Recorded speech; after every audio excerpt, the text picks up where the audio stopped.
Edmonton Sports Talk. My God, I loved it. My name's Jay Milne. #Blue Cool. Our sports update deliverer, the Cool. I'm Zachary Kubish, and you're up today. You know what, Reid? You might be honest. All right, here's what's going on in the Nasty Chat.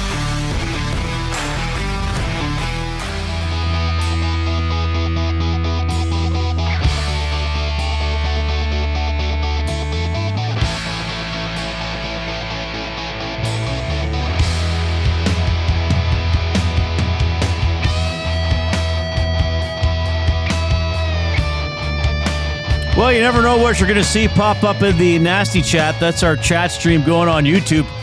Project Dumplings writing in there to get the show going. Reid looking cute.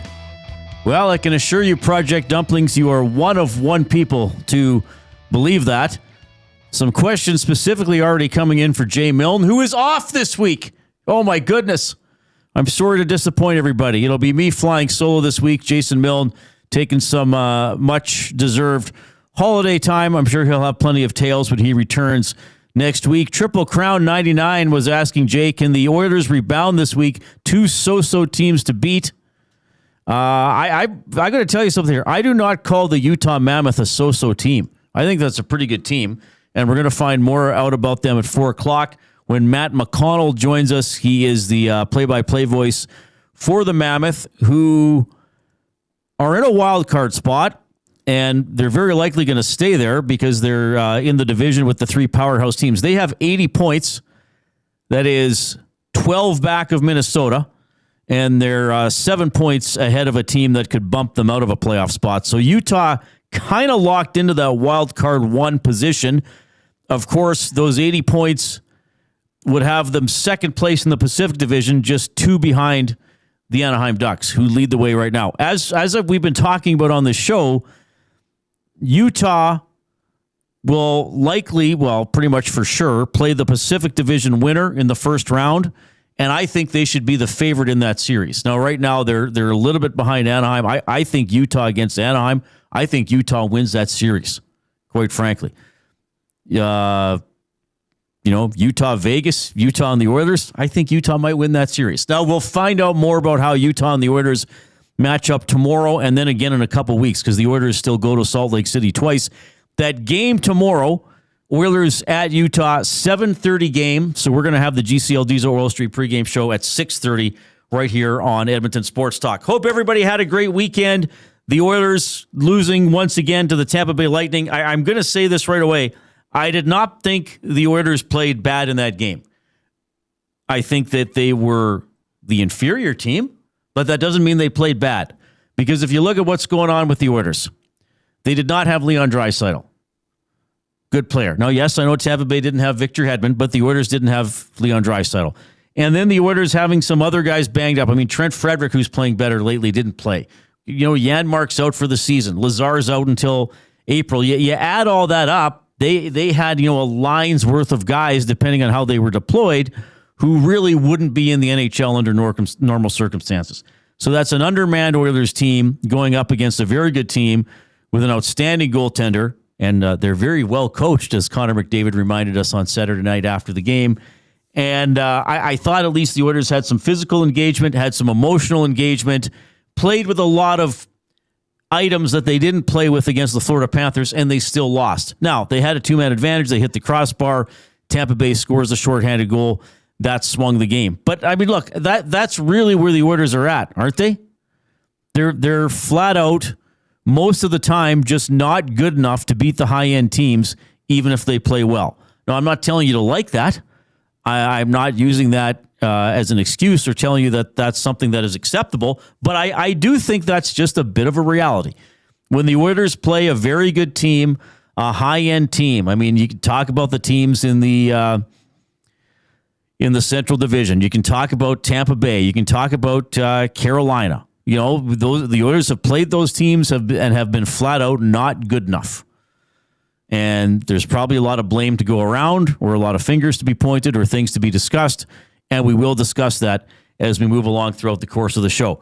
We will have, as I mentioned, Matt McConnell on the show, does the play-by-play for the Utah Mammoth. Hernan Salis is going to drop by in about 15 minutes. We'll visit with him and a rare afternoon appearance. This is not going to be until the final hour of the show, until he's had a hearty nap and maybe a bowl of soup. Lieutenant Eric is going to be on the show as well from the Nielsen Show with Lieutenant Eric. We have the oil understood. We have buying or selling. We're going to have our off-topic topic in a few minutes. All of our regular stuff. We're just missing the one regular item, which is Jason Milne. Zachary Kubish is here at the technical desk. Kub, how are you? No, I'm doing fine. It's a good Monday. Happy to be here. Weather's starting to turn a little bit more. Can't complain at all. Good. Had a solid weekend. Did you do any play-by-play this weekend? I did, in fact. Yeah, I was the Louis DeBrusque, I guess, of For Vengeance Media. At least for one game, it was the Female Super League Western Canadian Championships. Now, just out of curiosity, how many? Did you only do hockey? I have done other sports as well. I dabbled in some lacrosse play-by-play last season. We'll see what happens this year. But so since mainly the start hockey. of September, how many games of play-by-play do you think you've called? Oh, gosh. Probably closer between 30 and 40, maybe. Okay, like quite a few games. It's a good little, that's beyond, it's a side gig, I guess, but you do quite a bit of it. And this is this all generally minor hockey under the age of 18? Yes, all of them. All of them are minor sports. Squads. And how long have you been doing that? Since, well, when I enrolled at NAIT, one of the first things I did was look around at some potential part-time opportunities. I was doing the NAIT right at that time. I did NAIT games too. Yeah, that was a fun ride in that old Nest arena. But I eventually looked at a job posting, and they were looking for some guys. I've been doing it since November 2023, I think, with For Vengeance Media. Now, would you like to make play-by-play your career or TBD? I do want it to be a part of my career. I enjoy doing it as a side gig right now. I love it. So when I was going to NAIT, no, this was a long time ago, Koob. You weren't even born. When was I there? Well, I think it would have been the 98-99 season. We would, it was me and two other buddies of mine were interested in sports and maybe doing play-by-play or sports broadcasting. Mark and Lee were their names. And there was we could basically just broadcast any game we wanted to whenever we wanted to do it. So we did men's hockey. Well, they didn't even have women's hockey, a women's hockey team at that time. And we just would, I think we took some equipment to the arena, which is at the far end of the campus from the radio and television program. I guess we probably had to take some headsets or something, probably switch something on back at the fader, the control room. Turn something on. We would just go down there and call the game. We didn't have commercials. And then during intermissions, we would just be like, well, we'll be back in about 14 minutes. There would just be like, we didn't have commercials. We didn't have an operator. We didn't have sponsors. Yeah, we would just leave it dead air. I mean, Coop, there were probably 4 people listening, probably the parents of whoever was doing it. So if 2 out of the 3 of us could do a game, we would just go do a game just for practice. We would make up. So one of my buddies, we all like to go to the Keg. So we pretended that the Keg was one of the sponsors, and we just made up commercial reads about the Keg. To mix it in, you got to get your practice. So was yours a little more formalized when you were doing it? Yeah, it was. I mean, we were not technically, we were staff of the NAIT athletics department. So we showed up. We had to commit to the entire season and playoffs for home games. How many of you? There was myself and one other analyst. We would swap between the women's and men's game to do color and both play-by-play. I would do play-by-play for the men's and then be the color analyst for the women's team when they played. Okay. We had a switcher and a camera operator as well as... Because now this is in the era of what is it called? Webcasting, video casting. Yeah, on and the it might even. platform. I wonder if it's even a rule now that because some of these junior leagues, it's a rule that there has to be video for every game. This wasn't the case in the late '90s, baby. Nobody knew if this internet thing was going to catch on. We weren't even broadcasting on the internet. We were broadcasting on good old NR92, which I'm not sure how far it even extended off the NAIT campus. So I'm going to ask you one more question here. Did you get paid to do this? I did. You got to be kidding me. I did. Reid. My buddies are volunteering, hauling equipment on our own for broadcasts, just setting everything up ourselves. And young Coop's getting paid for this. Hey, I would have to set up the equipment. Well, and hey, we didn't leave it on dead air. I know 4 people might be listening and be like, why is there dead air? We'd have the switcher capabilities from an iPad to turn Enter 92 back on, and we'd have music during intermissions. But yeah, maybe we had something. Maybe we might have had a recorder. Maybe we had a recorder we hooked into that we played something during intermissions off of that. Like if we did an interview with the coach, we would play it during the intermission as opposed to before the. I don't. Maybe we did have something like that. So you did a lot more than me. I did not interview the coaches other than getting. Yeah, I'm not saying we did for sure. I'm not saying we did for sure. But all right, well, congratulations! You actually got paid for something that my generation of young broadcasters was doing quite informally and absolutely for free. Yeah. Well, that's good. I would have done it if I wasn't, but the fact that I was the cherry. That's on a top. bonus. Yeah. Exactly. You're getting your money to buy a bologna sandwich. Yeah, I did. Go to the retail meat center or the meat market or whatever they call it. Rip City Steps says Coob is a hardworking man looking for jobs everywhere and a pro thrifter. His poor golf game is excused. Abutsky says, I have heard Coob's play-by-play. The dude's legit. Well, you are legit. Try and make it that way. At least seem that way through the screen. No, I'm kidding. Right. Yeah. Well, don't we, speaking of thrifting, don't we have our Goodwill that's coming up Wednesday? next week. Yeah. Rip City Steps says, Reid, will Jasmine be filling in as your co-host at all this week? I don't think I'll have anybody filling in with co-hosts. I'll just have guests and people coming through, and I'll be yakking with all of you guys. All right, here's how you... Jasmine is the Nasty Chat. Where is she? She's back on the Hangout Wednesday and Thursday. Wasn't she off last week?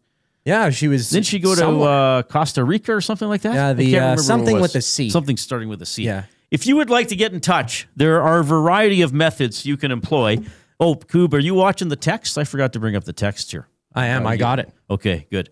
The afternoon inbox, 780-218-9999 for River Cree Resort and Casino. Don't forget about the Tap 25 happy hour, $5.25 drinks, all beers, including bottle and draft, import and domestic, select premium well highballs, and select premium wine served at Tap 25, Center Bar, Onyx, and on the casino floor, available Sunday to Thursday from 9 a.m. until 7 p.m. You can email reid@edmontonsportstalk.com.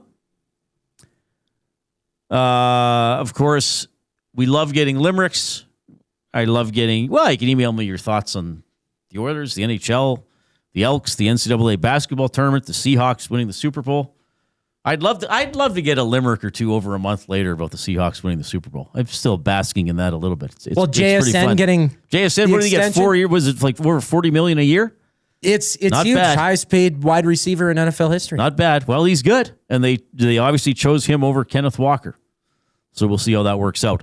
You can post in the Nasty Chat as well. That's the chat stream going on YouTube. It was Chicago that Jasmine went to. Chicago. I knew that. I was just playing around.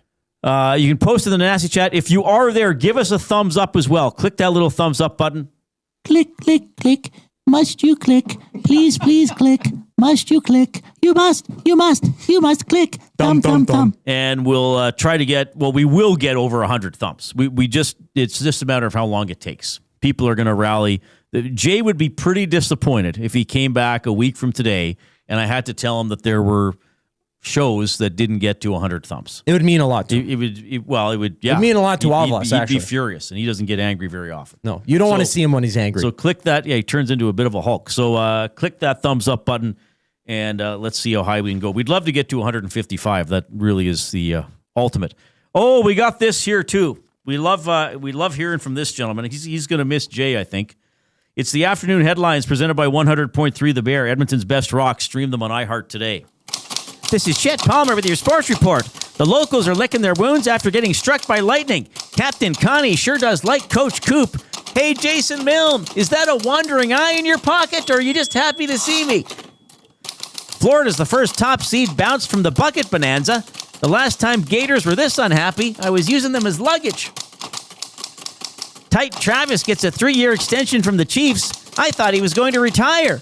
I guess Mahomes said, can't you see, you belong with me. I'm Chet Palmer. The Taylor Swift reference. I like that. Chet knows his stuff. He's very knowledgeable. Yeah. Did you get the Gator thing? I did, yeah. The Gator luggage. Was that a big thing? They make suitcases out of alligators. I think I don't know why I thought of Indiana Jones right away. I feel like that would have been something quite prevalent. There was a scene in an Arnold Schwarzenegger movie. It was called Eraser. I can't remember who was in it. Vanessa Williams might have been in it. This was the mid-90s.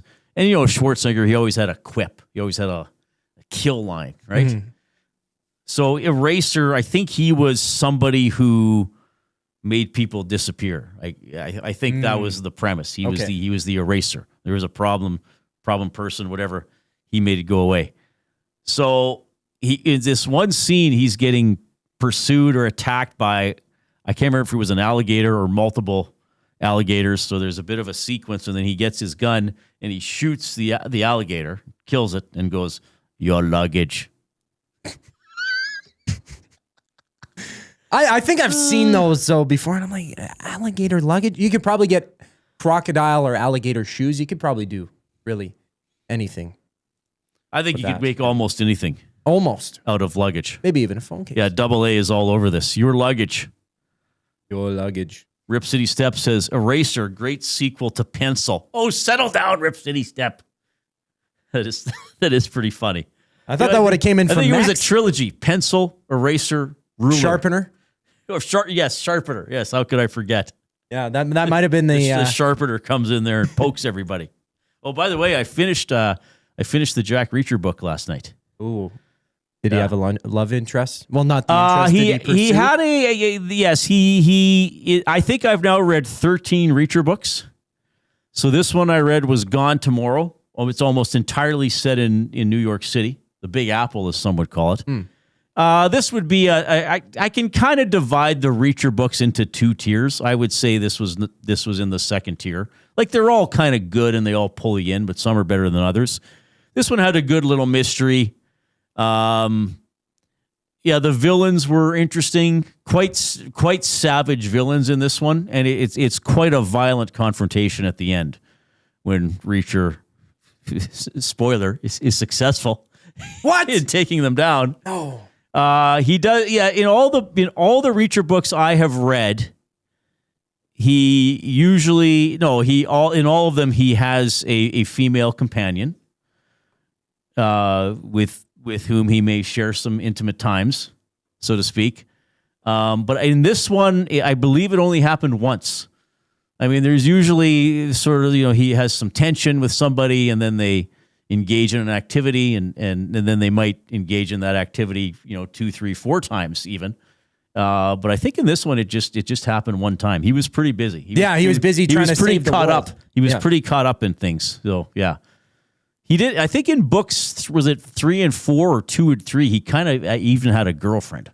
Oh, and then they realized, this doesn't work out for Reacher. Reacher's on the move. Yeah, he's a nomad. He's wandering the United States, getting into missions. Eric Berglund says currently reading Dune.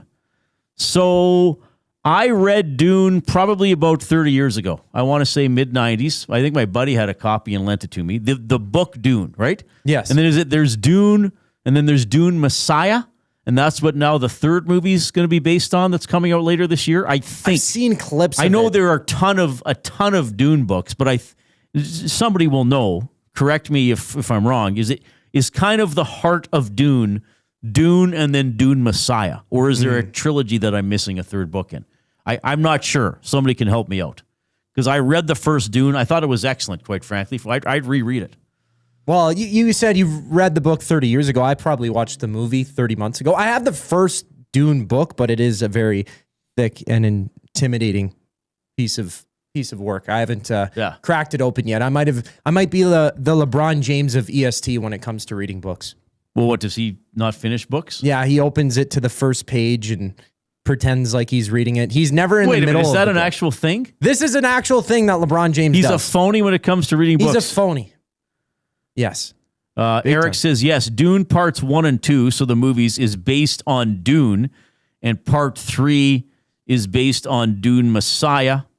It gets real weird after the second book. All right, so read the first 2 books, I guess, if you don't want it to get too weird. Eric, thank you very much for that. Tell you what, Hernan's coming, and we'll do the off-topic with him. and we want to talk some Oilers stuff, and we'll get into some science fiction type stuff with Hernan because we have a very, very mutual interest that something we're hoping to do here in the near future. Again, 780-218-9999 is how you can get in touch. That is the River Cree Resort and Casino inbox. It is Zach Kubish with the update.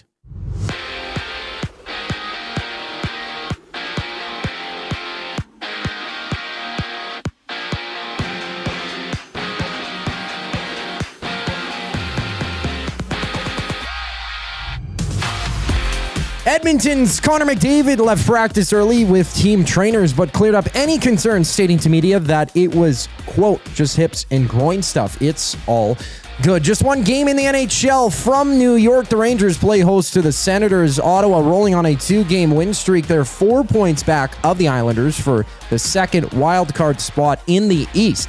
And for the Jays, they've signed general manager Ross Atkins and manager John Schneider to extensions. Atkins locked up through the 2031 season, while Schneider is signed through 2028.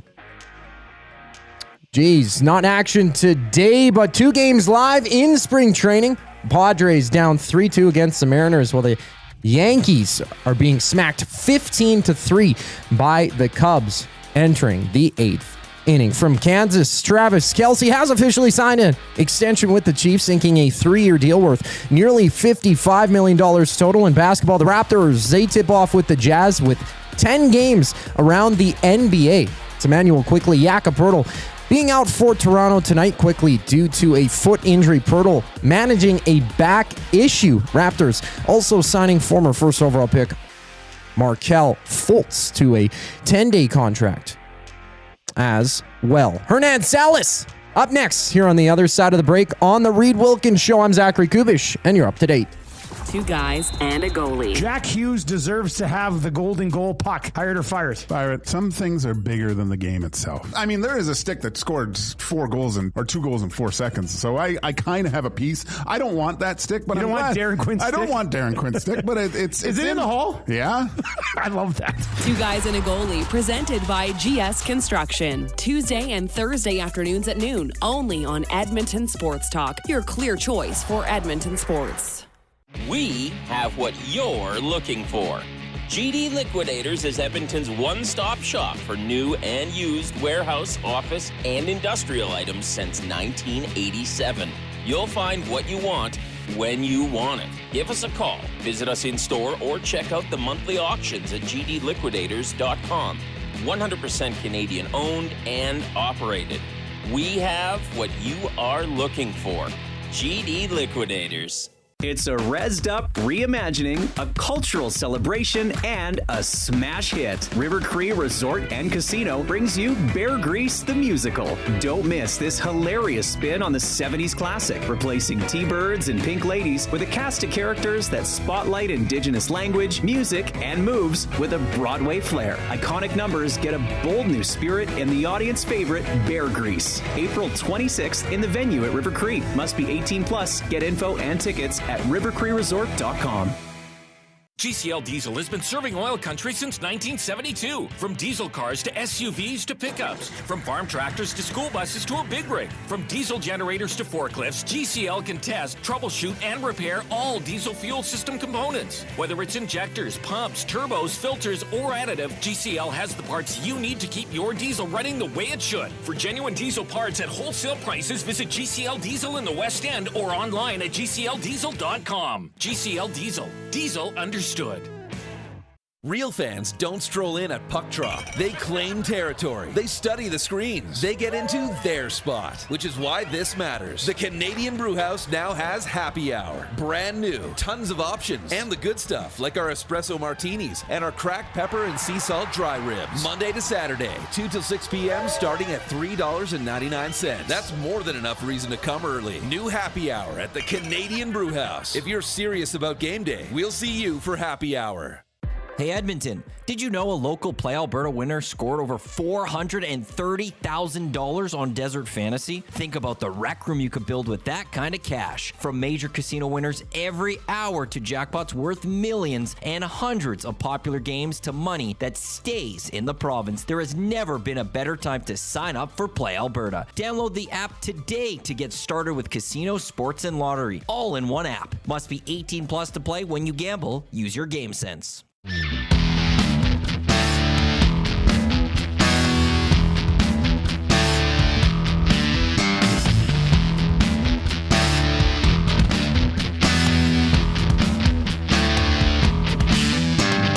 Oh my goodness, hope you're having a great Monday afternoon. Edmonton Sports Talk presented by Play Alberta. Jason Milne is off this week. Reid Wilkins coming to you from the Canadian Brewhouse studio. Make your afternoons better at the Canadian Brewhouse. Happy hour runs Monday to Saturday, 2 to 6 p.m. with deals starting at $3.99. See you at the Canadian Brewhouse. Very special guest joining me here for the next few minutes. He is the host of EST Afternoons with Hernan Salis and Joaquin Gage. It is Hernan Salis. How's it going, buddy? I'm doing excellent. How about you? Doing well. Thanks for working overtime and staying to do a segment with me. It's a pleasure. It's a pleasure being on air with you. Love it. Yeah.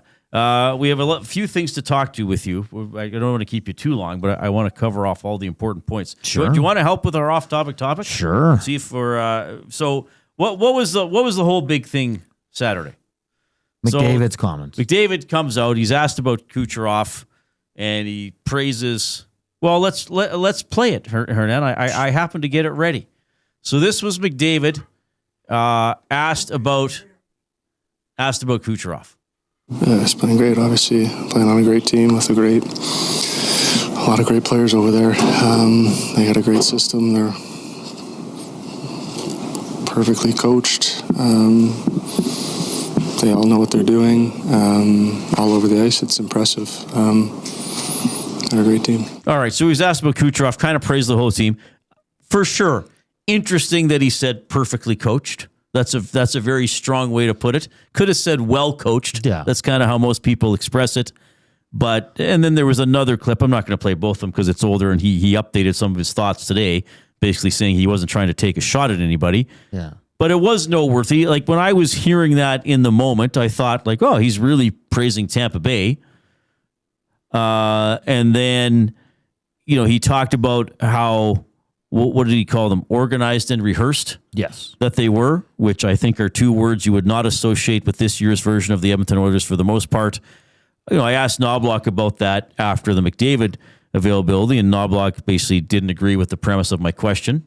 He doesn't argue with the media, but he basically said he thinks they are organized and rehearsed. They've got some guys out of the lineup who are trying to fit in. So anyway, that was that. So our off-topic topic for William Huff, since 1952, William Huff has provided industry-leading advertising solutions for thousands of valued clients. Their unparalleled customer service combined with decades of industry expertise and a desire to make every job the very best can be is what they call the William Huff Advantage. Visit their website at williamhuff.com or give them a shout at 780-454-4536. We would like you to tell us something you said or did that was blown out of proportion. Oh, boy. Something you said or did that was blown out of proportion. You can text in 780-218-9999, River Cree Resort and Casino inbox. You can email Reid at edmontonsportstalk.com. If you would like us not to use your handle or your name, there could be some marital memories involved in this. Something you said or did that was blown out of proportion. Yeah, I'll keep mine to sports. It was before I was with the Elks. I was still at 1260, and I had a tweet, and I knew exactly kind of like it was I thought it was gonna upset a few people, but it blew up. Months after, I was still getting responses. Oh, really? And I just said, because it was Tyson Barrie, he had a really good season one year for the Oilers.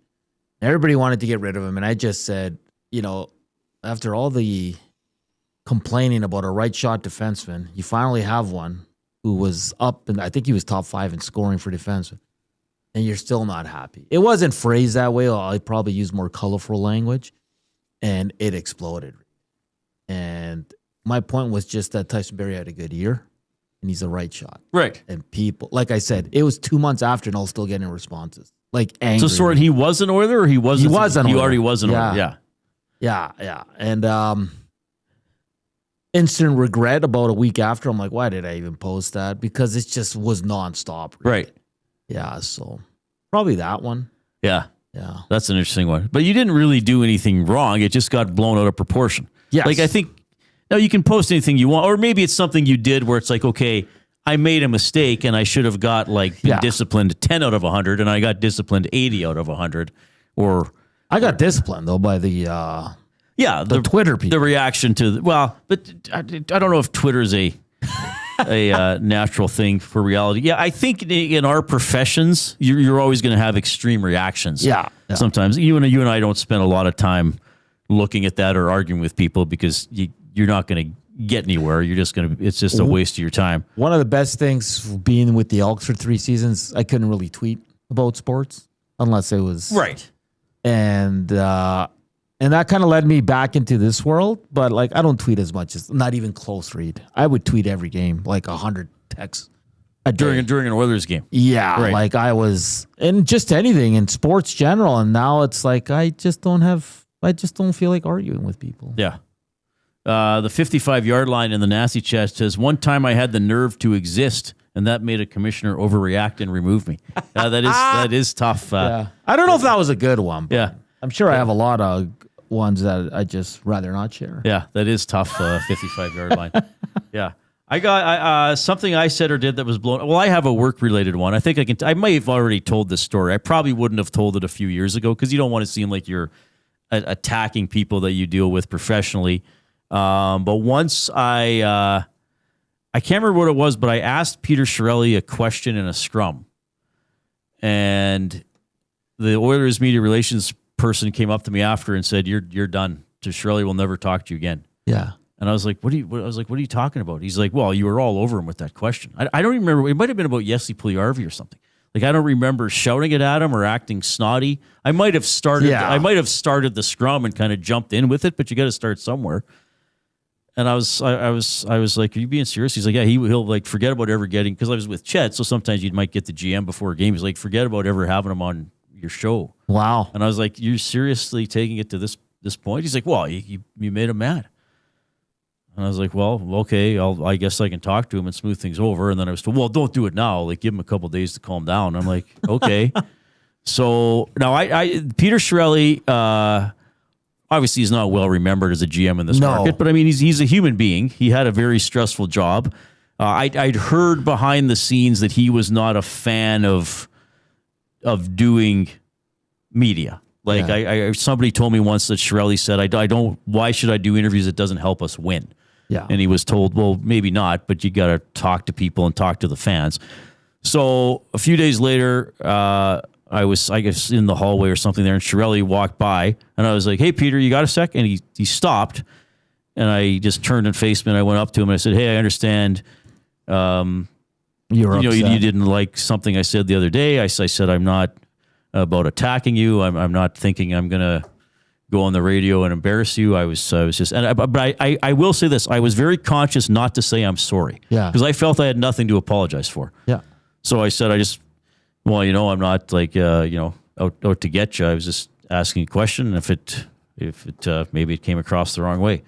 And he was staring at me the whole time as I was the most disgusting person he had ever seen in the world. He was making it known with his eyes that I better appreciate that he even had the time. He would even take a second to look in the direction of a scum like me.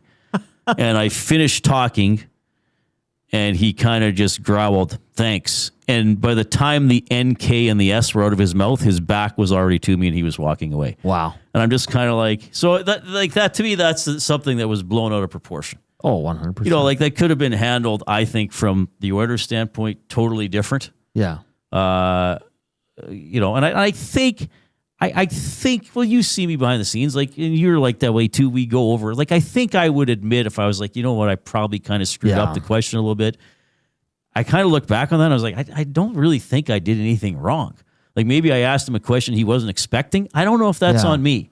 So for the media relations person to kind of pull me aside and tell me I'm public enemy number one and I'm never going to be able to talk to the GM again, and then for the GM basically to treat me like I was covered in turd, I'm like, seriously? Now, I want to say, I'm not upset about this. I wasn't upset. Well, it was a little stressful at the time because you never know if they're going to keep trying to make life difficult for you. But to me, that was blown out of proportion. Yeah, I have a few with the.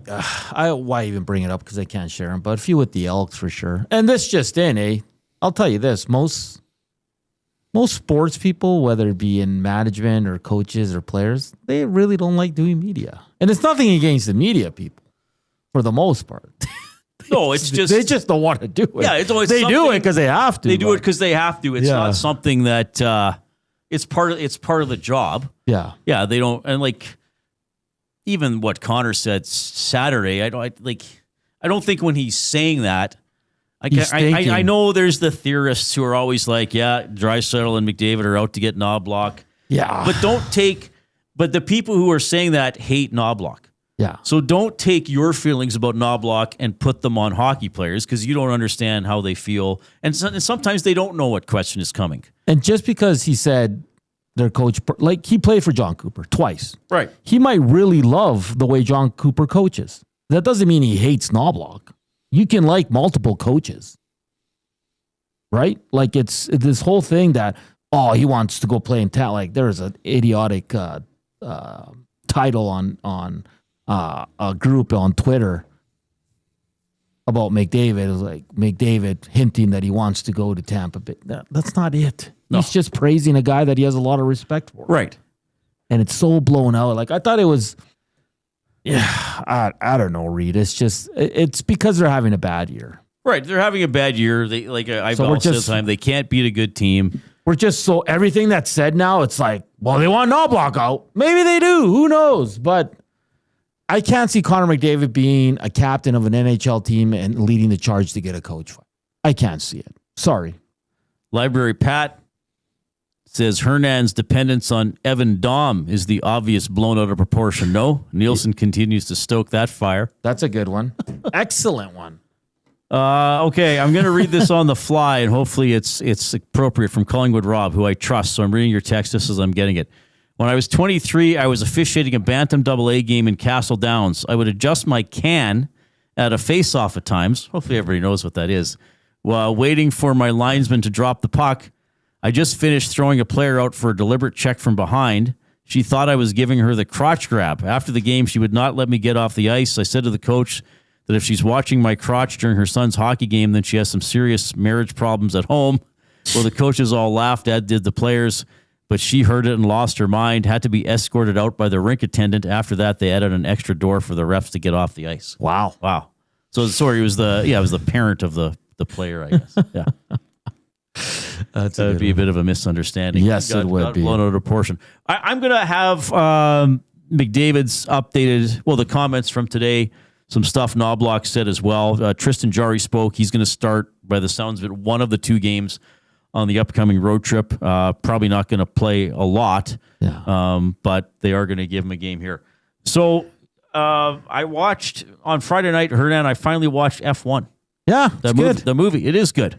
Yeah. It is good. Did you see it in the theater? I did. Yeah, you saw it right when it came out. Mm-hmm. So it was like, was no, it wasn't right when it came out. I saw it in late August. Okay. So, but it's still during its theatrical run, as they say.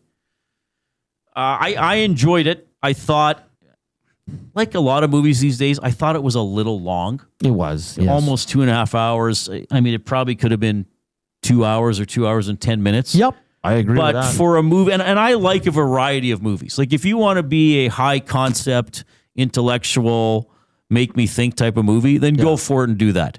If you want to be hey, we're going to sit you down and give you some thrills and not bore you, I thought it did a great job. The racing scenes were great. The editing was great. I even enjoyed the dialogue. And it's not the same type of dialogue that, again, you might get in a lot of movies, but everything was snappy and just kept the story going. Yeah. Most of the conversational scenes or any scene with any sort of conversation was 30 seconds, maybe longer than that. But and I really enjoyed, minor spoiler for people who haven't seen it, the setup in about the first 10 minutes. Yeah. He's driving at Daytona. You know, he gets out he helps his team with the endurance race, the 24 hours. He helps Brad Pitt's character, Le Mans, Sonny Hayes, helps the team win. And then his old buddy, played by Javier Bardem, shows up. They have this great patter dialogue, setting it up. We used to be friends. Your career went off the rails. My now Bardem is the owner of a team. Yeah. My team's going under. I need you to come save it.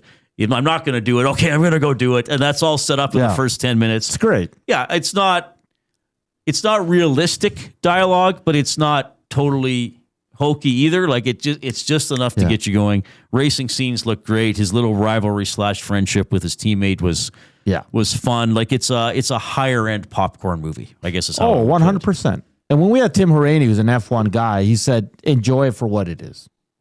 It's exciting. You'll get some thrills in there. He goes, but yeah, just enjoy it. It's not going to change your life. It's not going to make you think. Yeah, and it doesn't have to. Like it's good. Like it's a racing movie. Yeah, it's a racing movie with really good shot racing. Yeah, and some good actors. The cast is good. I mean, Pitt's a good actor, but Brad Pitt is more of a movie star than an actor. Yeah. Like he knows how to play it on camera. Oh, 100%. Yeah. Bardem's great. I love Bardem. Yeah.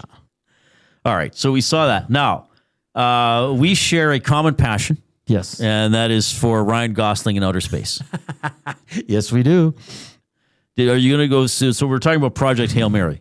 We both. Did I read the book first? You read it first. Okay. You recommend it because I'm not a big sci-fi guy, but I'll tell you, like, that's probably one of the best books I've read in my life. Yeah. Like in terms of entertainment, in terms of not being able to put it down, in terms of like I need to know what's going on, in terms of the way they don't dumb it down, but they explain everything so good that you're not left like, what's going on? Do you know what I mean? Because there's a lot of scientific terms in it. It's fantastic. And reading the book they always say, read the book first, then watch the movie. Yeah. I've seen the trailer about 50 times. I've seen a few, because they have like 3-4 different ones. And I can't wait. I have no plans yet of when or where I'm going to go watch it, but I do want to watch it because the book just knocked it out of the park for me. It is, honestly, if even if you're a casual reader and you just want to read one book every 3 months, grab that one. Yes, because the science fiction stuff, I would hope doesn't scare you away. Yeah. He talks about things, but you don't really have to understand them. It just gives you a gist of what he's trying to do. It's really a buddy movie, a buddy book, and probably a buddy movie. And this is not a spoiler because the trailers show they have shown the alien more than I thought they would in the trailers. You can totally see what I was he looks surprised like. by that. Yeah, because I think the first trailer they didn't show him except for the fist on the glass, and now the toys are already out and the Lego. But it's really a friendship show about two guys trying to save their planets and save each other. Yeah. Minor spoiler. But how he got there. But how he gets there, how things play out. I'm curious to see what they keep in the movie. I'm curious what they show at the end. Yes. I hope they kept the ending. Yes, me too. I hope they kept the ending from the book Project Hail Mary. Yes. I really do, because I think I might have teared up a little bit. Like it's a wonderful ending. Because you told me you're like, Hernan, towards the end you might get a little emotional, and you were right. Like it was like when I put that book, like it's one of those books you put down. I keep wanting to call you Joaquin. Read. You're almost sad it ended.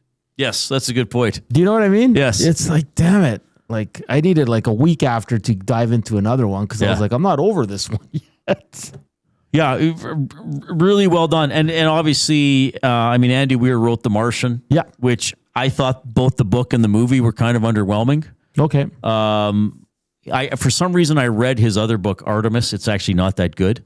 But so this one, I was like, well, I like Gosling. They're making a movie. I'll read it. So I read it, and I'm very glad I did. It's a great premise about how the humanity might is in danger and how he winds up doing it. Again, the alien is he's an alien to us. To Rocky is a fantastic character. Yes, he is. And maybe some people haven't seen the trailers, but he's not humanoid. No. And that's the beauty of it. And they have to learn how to communicate. This isn't Star Trek, like, we have a universal translator. Them figuring out how to communicate is a major part of the book, and I would guess it's going to be a major part of the movie. And like the personality of Rocky. Yes. Like, like that all comes through. It's just, like you said, it's a feel good story. It's got everything. But the book is like, there's so much goes on in the book. Like you said, I'm more fascinated with what they leave in the movie. Yes. Because they're not everything in the book's going to be in the movie. Right? You're going to be like, well, they should have put this in there or they should have left this part out. Do you know what I mean, Yes. Reid? Because so much goes on. And I don't know how long the movie goes for. I think it's almost 2.5 hours. So Okay. I was looking at the runtime. Yeah. So they have time to do a lot. Yeah. Because what I love about the book is it's in the present and then it goes back to how they got So there. I wonder if they did that. Yeah. Probably. That'd be a good way to tell it in the movie too, I think. Could you see it in the movie when he's still in school? Yeah. Like teaching. Yeah. And then he's riding his bike. So it's like, I hope they do that, like kind of go back and forth. Yeah. But like Rocky's a wonderful character. Fantastic. So I'm sad I can't read more about Rocky. And I think I saw something today of how many days filming this Gosling was by himself. Oh, yeah. Just the crew. He wasn't playing off another actor because I assume Rocky, was CG or a maybe he's a puppet for some of them. Yeah. I don't know. That's not the Rocky that I've seen in the trailers is not how I imagined him. I imagined him a little lower to the ground and wider. How did you imagine him? Kind of the same way. Kind of like, because the way in the book he's described, it's like, it's not an actual, like, in Signs when they show the actual alien. Yes. It's almost like a human body. Yeah. I completely opposite, more like almost like an insect. Yeah. Right? Because he thought he was spider-like at first, right? Yeah. So that's why I was kind of like, and then when I saw him in the trailer, I'm like, that's kind of exactly how I had envisioned him. Right. Because they do such a good job in the book describing how he looks, right? Yeah. We're totally nerding out here. All right. I saw some reviews from some media out east that have joined our shows, and so far so good. Everybody's loved it, and they've said we haven't read the book. We just saw the movie. Good. Well, this will be great for Andy Weir. He's going to sell how many more books after this now too? Would you be able to read the book after you watch the movie? I've only done it once. I saw Moneyball first, the movie, and then I read the book, and their book knocked me on like one of the best books ever. Yeah. Ian in texting the River Cree Resort and Casino inbox 780-218-9999 says, my girls saw that on Saturday. They loved it. Some questions, but with Ryan in it, it doesn't matter. Ha. Well, yeah, Gosling is like easy to look at for sure. Yeah, Canadian. He's a good actor. Did they have questions about is it astrophage? Is that what they called it? Astrophage. Yeah, yes. astrophage in the book. Yes. All right, Hernan, thanks for sticking around. Oh, it's awesome. You had a great show today, and you'll have another one tomorrow. And you're having a fantastic show. I can't wait for LTE. Oh, yeah, that's going to be amazing. About 20 after 5, if he remembers. Great. 4 o'clock, we're going to have Matt McConnell, who does the play-by-play for the Utah Mammoth. We'll have comments from McDavid and Knobaluch as well. I'll be doing Jay's Play of the Day when we get back. Here's the Coop.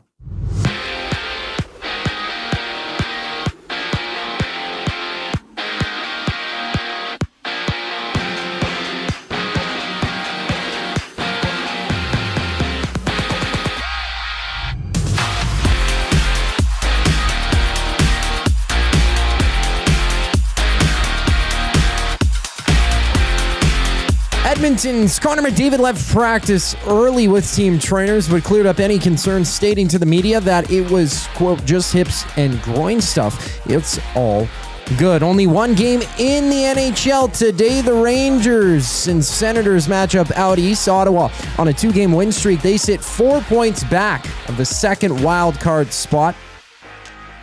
Islanders in that position right now. They have 2 games on New York currently. And for the Jays, they've signed general manager Ross Atkins and manager John Schneider 2 extensions. Schneider is signed through 2028, while Atkins is locked up through the 2031 season. Toronto also assigning 6 players to minor league camp, including Eloy Jimenez and Yariel Rodriguez. 1 game live in spring training. Currently, it's the Yankees trailing the Cubs 15-6, top of the 9th inning. From Kansas over in the NFL, 36-year-old Travis Kelce has officially signed an extension with the Chiefs, inking a 3-year deal worth nearly $55 million. To basketball, the Raptors, they take on the Jazz. 10 games around the NBA today. Emmanuel Quickley and Jakob Poeltl out for the contest. Quickly with a foot ailment, Poeltl managing a back injury, and the Raptors, they've signed former first overall pick Markelle Fultz to a 10-day contract. This sports update is brought to you by Paramount Flooring. From custom homes to small renovations, Edmonton's top builders and contractors rely on Paramount Flooring. Their in-house team handles everything from selections to completion, keeping projects on track and on time. Visit their showroom open 7 days a week or find them at ParamountFlooring.ca. Jays play of the day up next here on the Reid Wilkins Show. I'm Zachary Kubish, and you're up to date. The oil stream. How much are you reading into anything that he said? Yes, you don't see a lot of other teams, guys, praise the other coach as much as he did. But as Tommy mentioned, he's played for Cooper. Yep. I think anybody who's played for Cooper probably understands how good he is at his job and how he's probably better than your coach. I mean, that's usually how it would work in that situation. The oil stream presented by Boston Pizza. Monday, Wednesday, and Friday afternoons at noon. Only on Edmonton Sports Talk. Your clear choice for Edmonton sports. You know the saying, April showers bring May flowers, but really May brings you... Mom, I'm home from university. Need extra space? Sentinel Storage. Affordable, convenient, and Canadian storage solutions. Try 4 weeks free, plus students save 10% on continued rental. Details at sentinelstorage.ca. At Firehouse Subs, our subs are freshly toasted, stacked high, and crafted to satisfy. Each sub is piled high with premium meats, melty cheese, and toasted to perfection. Firehouse Subs brings bold flavor to every bite, all served on a freshly toasted roll. But we're not just feeding Edmonton, we're fueling it. Dig into the brisket hat trick, piled with slow-smoked brisket and melty cheese. Or go to the Firehouse Subs fan favorite, the Hook and Ladder. Made to order with smoked turkey, honey ham, and Monterey Jack cheese on a perfectly toasted roll. With 15 Firehouse Sub locations across Edmonton and the greater area, it's easy to grab a hot and hearty sub close to home. Firehouse Subs. Hot, hearty, made to satisfy. It's a rezzed up reimagining, a cultural celebration, and a smash hit. River Cree Resort and Casino brings you Bear Grease the Musical. Don't miss this hilarious spin on the 70s classic, replacing T-Birds and Pink Ladies with a cast of characters that spotlight Indigenous language, music, and moves with a Broadway flair. Iconic numbers get a bold new spirit in the audience favorite, Bear Grease. April 26th in the venue at River Cree. Must be 18 plus. Get info and tickets at rivercreeresort.com. Goodwill is one shopper, finding something I never knew I needed. A jacket, a deal, one donor, letting go of something so someone else can move forward. One program participant, learning, trying, building skills, building confidence, building a future. One purchase, one donation, one job, one choice. Goodwill is the power of one, the power of one, the power of one, the power of one. Goodwill Industries of Alberta. It all starts with one. Real fans don't stroll in at puck drop. They claim territory. They study the screens. They get into their spot, which is why this matters. The Canadian Brewhouse now has happy hour. Brand new, tons of options, and the good stuff like our 8-inch 2-topping RCM pizza and our signature Caesar. Monday to Saturday, 2 till 6 p.m. starting at $3.99. That's more than enough reason to come early. New happy hour at the Canadian Brewhouse. If you're serious about game day, we'll see you for happy hour. Looking for flooring? Paramount Flooring has it all. Sales, service, and expert installation. With options for every style and budget, open 7 days a week. We've got you covered. Quick delivery and in-stock deals. Plus, EST listeners get 10% off. Visit ParamountFlooring.ca today.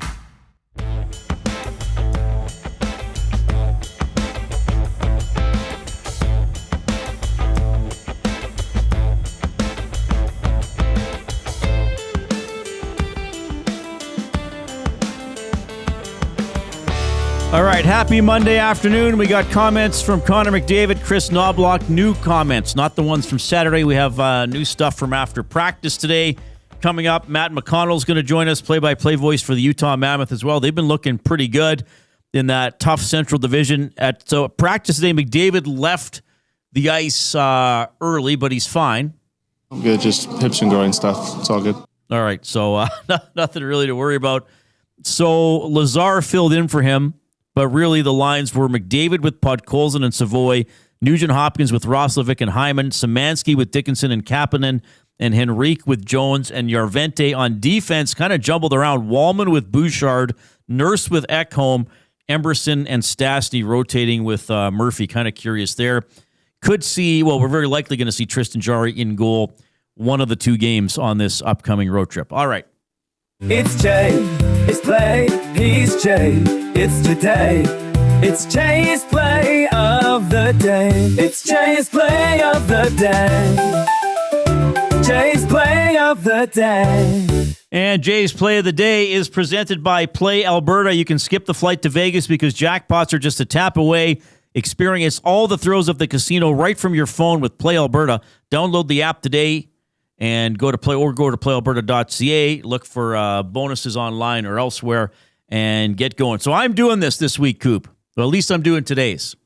So you go to playalberta.ca, go to the app, go to sports, go to EST specials, a lot of stuff there. The early bird bet, the lock shop, partner parlay, the Grand Est parlay, EST let's do it parlay, whole bunch of stuff.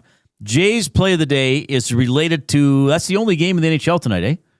The lone game, it's a prime. Ranger Senator. So we got Stützle, 1 or more points, Zibanejad, 1 or more points, and the Senators to win.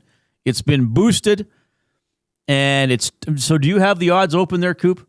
Yeah, I'll get them up right now. Mine are, I do I don't know if it's old-fashioned or whatever I do. I got them at 2.75 to 1. So not bad. You can almost triple your money if you get this. A point or more for Stützle, a point or more for Zibanejad. So 2 of the better players in this game, and the Senators to win it. I mean, the Rangers are not good, but it is in New York, though, right? But they're better. I'm taking the Senators on the road, 2.75 to 1. That is plus 175. Plus 175. Doing it the traditional way? I don't know. I don't know which way came first. The U.S. first. way, I think. Yeah, which came first, this way or that way? I don't know, actually. Somebody will know. Somebody will help us out. The off-topic topic, by the way. Oh, I got to do the jingle again. That was Jay's play of the day. It's Jay, it's play, he's Jay, it's today. It's Jay's play of the day. It's Jay's play of the day. Jay's play of the day. Okay, and the off-topic topic for William Huff, something you said or did that was blown out of proportion. 780-218-9999, River Crew Resort and Casino inbox. You can email Reid at edmontonsportstalk.com, and you can post in the nasty chat on YouTube. If you are on YouTube, do not wait. If you have not already done so, give us a thumbs up. We are over halfway to 100, a third of the way into the show, but let's not slow down. Don't leave it. Get it done. And then once you've clicked the thumbs up button, then click the share button. Do you believe in life after love? And send the show link via email or text off to several other people in your life who you think would enjoy this program. Or maybe if you think they wouldn't enjoy it, still send it to them. Maybe they will. All right, we got the 4 o'clock break. We'll go to Salt Lake City with Matt McConnell, who calls the games for the Utah Mammoth. That's coming up.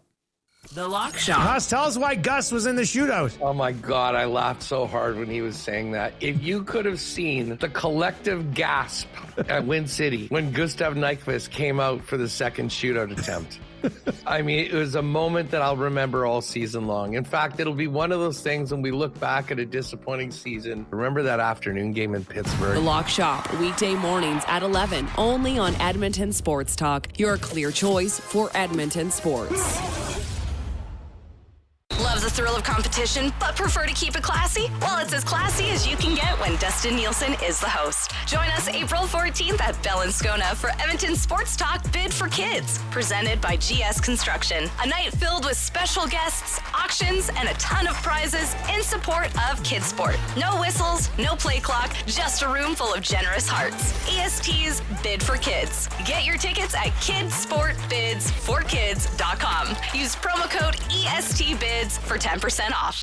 You've always known GCL Diesel as the experts in diesel fuel systems, but did you know that GCL is also your source for turbochargers and turbo repair? As a turbo supplier for Garrett, Borg Warner, and Holset, GCL can provide genuine original equipment turbos at wholesale prices. Whether it's diesel, gas, natural gas, or performance, we can provide you with the turbo or custom repair you require. Turbo questions? We've got turbo answers. Visit us in the West End or online at gcldiesel.com. GCL Diesel, turbochargers, understood. Time for a new career in 2026? Or maybe your kid is still pondering their path. good news. Weiss Johnson is hiring. Hi, it's Dennis, and not only are we hiring for heating and air conditioning, we're also looking for experienced plumbers and gas fitters. With the growth in residential development, there's no shortage of opportunities at Weiss Johnson. Choose your path with us. Learn from one of the industry leaders, and we will grow together. Receive great benefits and school reimbursement as well. Visit weiss-johnson.com today. You've heard the name, but what does it mean? For over 66 years, William Huff Advertising has supplied signage from screen printing to digital to LED with design, production, and install in-house. It's a one-stop shop for all your signage needs. Edmonton owned and operated, William Huff has been trusted by the biggest companies and teams in the City of Champions and many others across the country to do the job. If you're looking for a way to get the word out about your company or event, they are the answer. Go to www.williamhuff.com. Their results speak for themselves.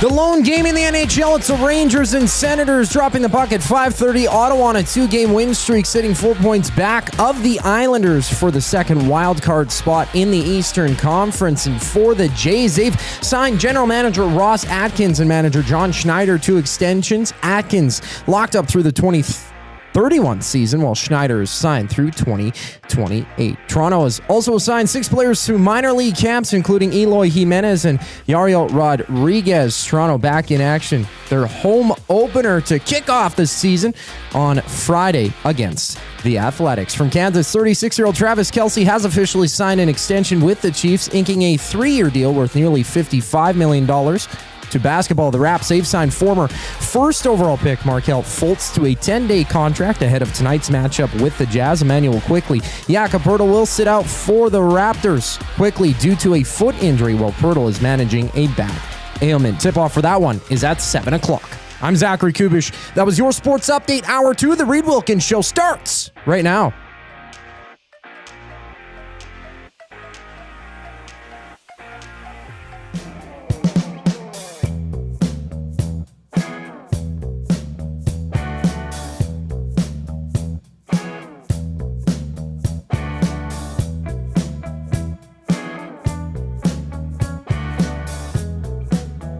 Okay, hope you're having a great Monday afternoon. How's your bracket doing, by the way? I brought mine with me for reference. I picked 10 of these 16 teams that are still alive. I have no idea if that's good or not. My buddy runs a pool. My buddy has been running this pool since we were in Nate together, 1998. I've been in it every year. I've won it twice. I think he's had upwards of 30 people in it. I think he only has 17 this year. It's $10 to go in. You don't have to know anything about the NCAA, which really I don't, except that it exists and that there's a bracket for basketball. So I guess I'm doing okay. I don't know. I got Iowa State winning the whole thing. That could be hilarious to some people. I got UConn. Well, why not? We're going to go to our Voices of the Game segment for Windsor Plywood Leduc, locally owned and operated since 1993. We're more than just plywood. We offer everything from doors and flooring to decking, fencing, and custom millwork with a huge selection of hardwoods and knowledgeable staff. We're here for all your DIY needs. Windsor Plywood Leduc, the experts you need to know. Always a pleasure to talk to this gentleman. He is the play-by-play voice for the Utah Mammoth for SCG Media. It is Matt McConnell checking in. Matt, it's Reid. How are you doing, sir? Reid, I'm doing well. You know what? That Iowa State pick's a pretty good one. I'll give you a little background story. My daughter went to UNLV down in Vegas, right? And TJ Otzelberger, who's now the coach at Iowa State, was the coach of the Runnin' Rebs at UNLV. He's a really good coach, and that's a really good team, and they've got a legit shot to go all the way. I wish I could tell you that's what I based my pick on. This is like... As far as UConn, though, the other guy, forget it. They're going down to my alma mater, Michigan State, Friday night. Oh, wow. Okay. Oh, right. Because they Well, Connecticut's a 2, right? But Michigan State's a very good 3 from the 10 minutes of research I did before this. So I want to ask you, because did you grow up in the States? You've been in the States all your life? Oh, yeah.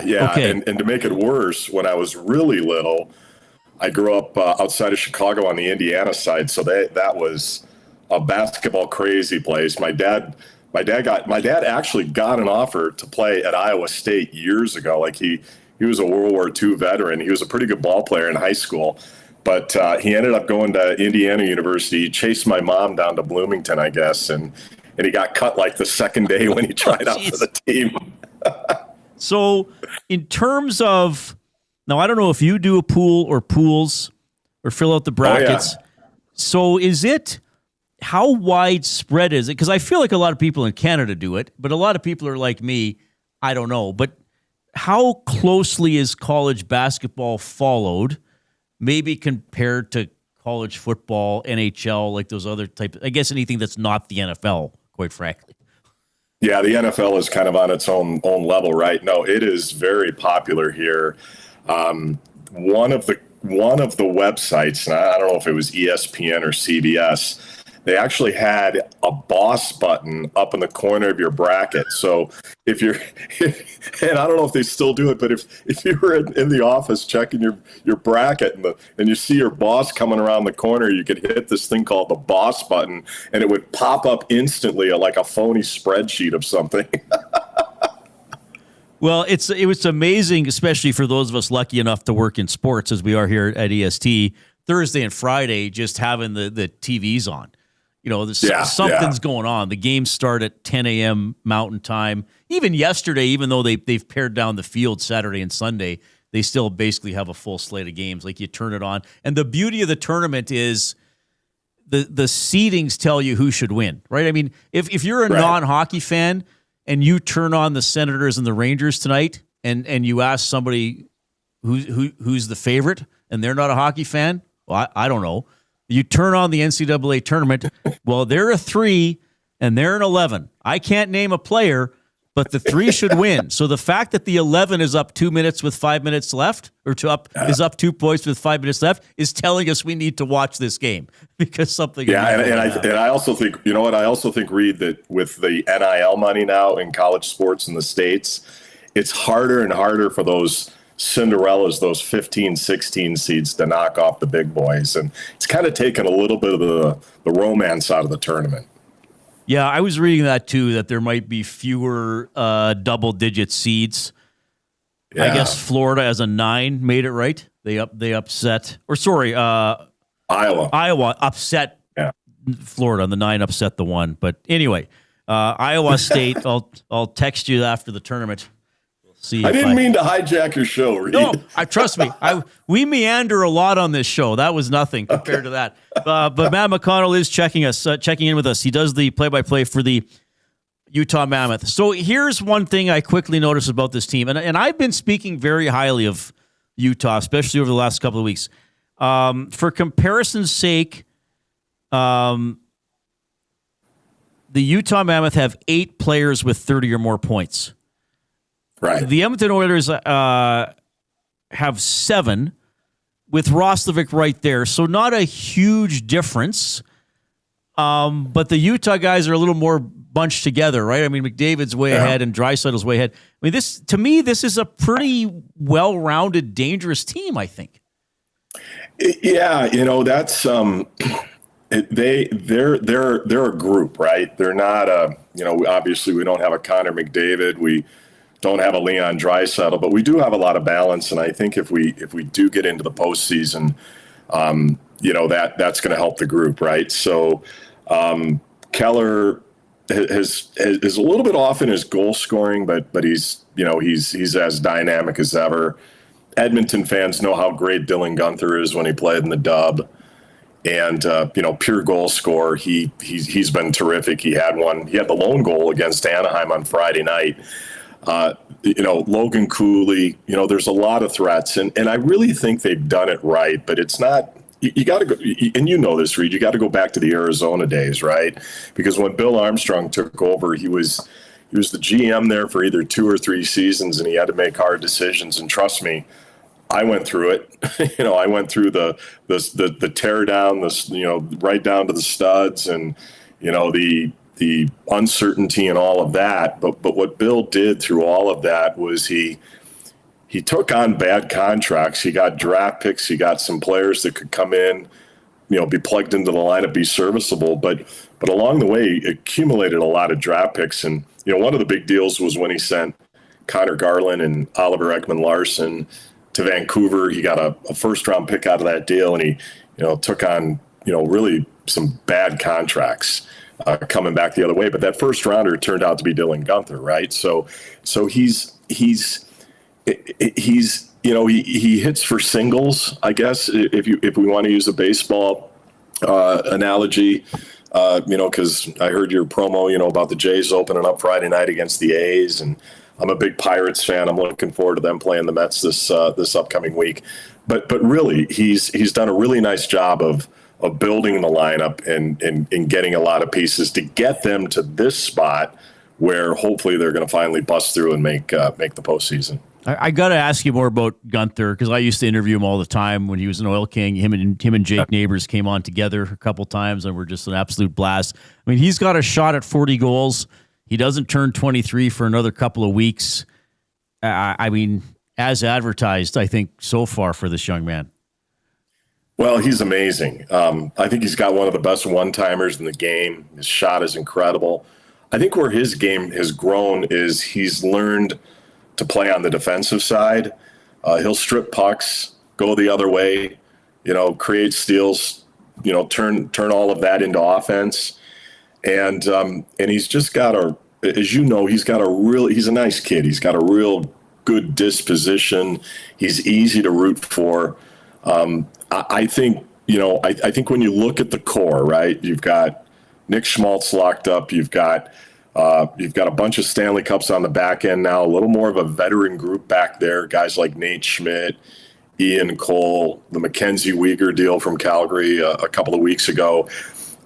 But I think, the other guys like Logan Cooley, and they just signed Caleb Denoyer today to his entry-level contract. There's a real core, right? It's not a small little core of a couple of guys. It's a gaggle of players now, and I think that bodes well for the future. And they've gotten the goaltending.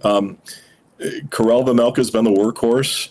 He's been good. He's second in the league in wins. He kind of gave up a soft one late last night, but they were able to recover in overtime. The game before, he went to Vegas and shut out the Golden Knights. Vitek Vanacek's the backup. He doesn't get a lot of work, but he's got points, I believe, in 5 or 6 in a row, so he's finding his game. It's been a fun group to follow, and got to get that wild card one, right? Yep. you don't want to be going to Denver. so we're kind of wondering, can they maintain that lead and get wild card one and get into the Pacific side and maybe play somebody like Anaheim or maybe Edmonton or the Kings or somebody. Well, I quite frankly, I've been talking with that. I mean, look, I know nothing is for sure, but the closest team to them now is Nashville. Like, forget about a Pacific team passing them for wild card one. Yeah. I still think there's a very good chance they're wild card one and will have more points than the Pacific Division winner. But would have to start on the road. But right now, Anaheim, Vegas, Edmonton. No disrespect to Anaheim, they're back in first in the division. I don't know if I could pick Anaheim or Vegas or Edmonton in a series against Utah. Now, from an Edmonton standpoint, we'll get some more information over the next 2 weeks because they still play twice. Maybe there's something head-to-head that we won't expect in terms of how the teams match up with each other. But I think that it's a very exciting playoff proposition here for Utah right now. Yeah, I'm not crazy about the Edmonton matchup, right? I mean, there was back in the day in Arizona, there was that long streak, right, where they beat the Oilers for I don't know how many times in a row, or points in 23 of 25 or something like that. But now they've had really no luck when they go up to Rexall. And I think tomorrow night's going to be a real interesting night, even without Leon Draisaitl. I think they are a formidable threat. Anaheim, I think Anaheim would be a really fun matchup because it's a lot of young talent. It's kind of the next generation of the league, right? You know, we just saw them. They're good. And Anaheim is, when Quenneville gets a lead, they lock it down. They've only had 8 blown leads all the entire season, right? That's, I think, fewest in the NHL. The Kings, the Kings are an interesting team because you look at their schedule and you're thinking, well, how can they not get in, right? But then, because they've got a ton of home games, but they haven't been a very good home team this year. They've been better on the road. So I'm being very cautious. I'm optimistic, but I think I still have a little bit of that Arizona scar tissue that's bothering me. You know what I mean? But to this point, they've had a really good season. They do have a lot of balance. And they're fun to watch when they're fast. They're third or fourth fastest in the league, and when they get going with their speed, really, really good. And they've actually, over the last little while, they've upped their physical play too. They're averaging about 10 hits more per game over the last 6 or 7 games than they did before. So I think it's going to be a great matchup tomorrow night. I'm looking forward to it. Yeah, I'm looking forward to seeing it. And is Yamamoto full-time? He's been playing most of the year? Yeah. Because he was kind of bouncing around for a while, yeah. Yeah, Yamamoto was told to get a place, I think, around Christmas, and he's been terrific. He's been on a line, basically a checking line that's got a lot of speed. He had a stretch in, I want to say it was in January when the team was rolling, where he was putting up a decent amount of points, right? He had a 2-goal game one of the nights, and he's been a very, very good support piece for this group. And this is something I never said in Arizona, but going forward with the contract extensions and where they are in the cap and that, they're going to need the Kyler Yamamotos. They're going to need the Nick DeSimones, guys like that aren't on big tickets but play a real important role with the team. And he's had a terrific season. He's an easy guy to root for too. He's just a real nice guy. And obviously you guys know about him very, very well from his 20-goal season not too long ago. Yeah, for sure. Okay, yeah, this will be fun tomorrow, and then again in a couple of weeks, and maybe a preview of a first-round playoff matchup or second round, depending on how things go. So it should be fun. Oh, I got to ask you one more, because I can't remember if we had you on earlier. How's everybody reacted to the Mammoth name and the branding now almost through? Oh, yeah. Because last year when we had you on, they did not have a name. Yeah. Yeah. Well, I had to swap out all my Utah Hockey Club stuff for Utah Mammoth stuff. They love it. It's an organization that I don't think has had a misstep yet. And they've just hit home runs on every front. The fans have embraced it. What we're starting to see now, Reid? We're starting to see a lot of Mammoth jerseys on the road.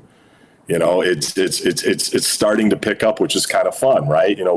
We were in Vegas. They had a lot of people that went down. It's about a 6-hour drive from here to get down to Vegas, and they had a ton of people in Vegas last week. So that's been fun. But yeah, the fans have really embraced it. I think the colors are great. Tusky's been a big hit. The adults love him, the kids love him. So. He was pounding on something right in front of our broadcast booth the other night, trying to get the crowd going. So it's been fun, and it's solid ownership, great group, great organization. It's been, personally for me, it's been unbelievable, and I think everything they've done has been embraced by the community here. Yeah, right on. Okay, Matt, you're always very generous with your time.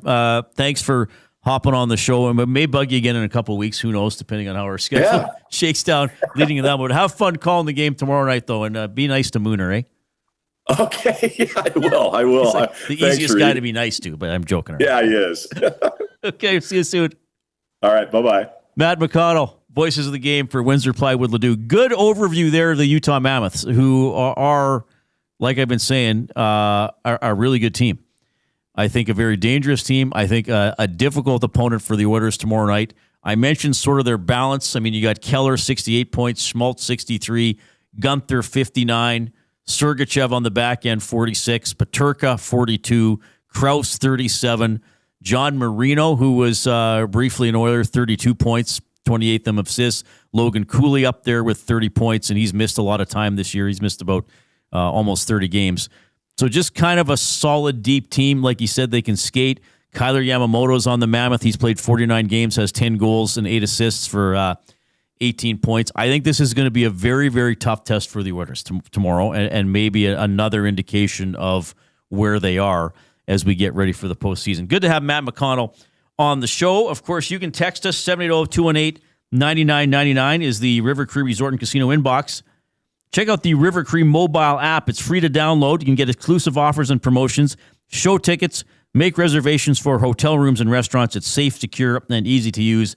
And also check out everything going on at River Cree at rivercreeresort.com. All right, I want to get to some of your feedback as well, some discussion about Knobaluch and McDavid and the Oilers' prospects. And we'll also get the latest audio from today from McDavid, from Knobaluch, a little bit from Tristan Jarry, who we expect to see in one of the 2 games on this road trip. Here comes the Coop.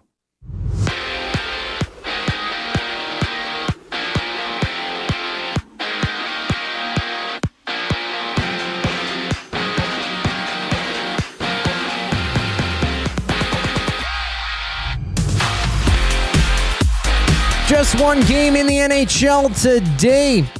From New York, the Rangers challenge the Senators at 5:30. Ottawa on a 2-game win streak. They sit 4 points back of the Islanders for the second wildcard spot in the Eastern Conference. For the Jays, they've signed general manager Ross Atkins and manager John Schneider 2 extensions. Atkins being locked up through the 2031 season. Schneider signed through 2028. Toronto, they've assigned 6 players to minor league camp, including Eloy Jimenez and Yariel Rodriguez. The Jays kick off their season Friday against the Athletics. From Kansas, 36-year-old Travis Kelce has officially signed an extension with the Chiefs, inking a 3-year deal worth nearly $55 million total. In basketball, 10 games around the NBA. The Raptors taking on the Jazz for tip-off at 7 o'clock. No Emmanuel Quickly or Jakob Poeltl for that one. Quickly out with a foot injury while Poeltl is managing a back ailment. And the Raptors have made a signing, inking former first overall pick Markelle Fultz to a 10-day contract. This sports update is brought to you by Sather Reid Sport Medicine. Connor McDavid's got a team of specialists, and you've got a bag of frozen peas. Get the same locker room approach that's trusted by the best in the game. Call them at 780-460-9977 or visit their website at satherreidsportmed.ca to book an appointment. Today, the oil understood for GCL Diesel. Next up here on the Reid Wilkins Show, I'm Zachary Kubish, and you're up to date. The Nielsen Show with Lieutenant Eric. Darren Dreger. Has the structure of the Edmonton Oilers changed at varying points of this year? Is there a lack of consistency? It's not just a coaching question. It has to be a hockey ops, a team question. Knobaluch coaches the players that he has. That in and of itself is a problem. But I think this is an organizational problem. The Nielsen Show with Lieutenant Eric. Weekday mornings 6 to 9. Only on Edmonton Sports Talk. Your clear choice for Edmonton. Hey Edmonton, did you know a local Play Alberta winner scored over $430,000 on Desert Fantasy? Think about the rec room you could build with that kind of cash. From major casino winners every hour to jackpots worth millions and hundreds of popular games to money that stays in the province, there has never been a better time to sign up for Play Alberta. Download the app today to get started with casino, sports, and lottery, all in one app. Must be 18 plus to play. When you gamble, use your game sense. When you cater with Royal Pizza, you're getting the same great pizzas, pastas, and salads you love, just bigger and built for a crowd. Perfect for teams, offices, or parties, Royal Pizza's catering brings real value around $10 per person. Delicious, high quality, and easy. If you like their pastas, you'll love their catering pastas even more. Visit royalpizza.ca or contact your local store for exact pricing and details. So come on home, Royal Pizza, still making it great. At Firehouse Subs, our subs are freshly toasted, stacked high, and crafted to satisfy. Each sub is piled high with premium meats, melty cheese, and toasted to perfection. Firehouse Subs brings bold flavor to every bite, all served on a freshly toasted roll. But we're not just feeding Edmonton, we're fueling it. Dig into the brisket hat trick, piled with slow-smoked brisket and melty cheese. Or go to the Firehouse Subs fan favorite, the Hook and Ladder. Made to order with smoked turkey, honey ham, and Monterey Jack cheese on a perfectly toasted roll. With 15 Firehouse Sub locations across Edmonton and the greater area, it's easy to grab a hot and hearty sub close to home. Firehouse Subs. Hot, hearty, made to satisfy. When gambling, set a budget before you play. Stay informed and visit GameSenseAB.ca to learn how. Remember, if you gamble, use your game sense. Since 1952, William Huff has been the heartbeat of Edmonton's advertising world. From humble beginnings to a citywide powerhouse, we've been the go-to for signage from print to design and installation. Partnering with Edmonton's top sports franchises and major events, we've helped shape the city's global reputation. Our secret? Unmatched customer service, decades of experience, and a passion for excellence we call the William Huff Advantage. Visit us online at williamhuff.com. All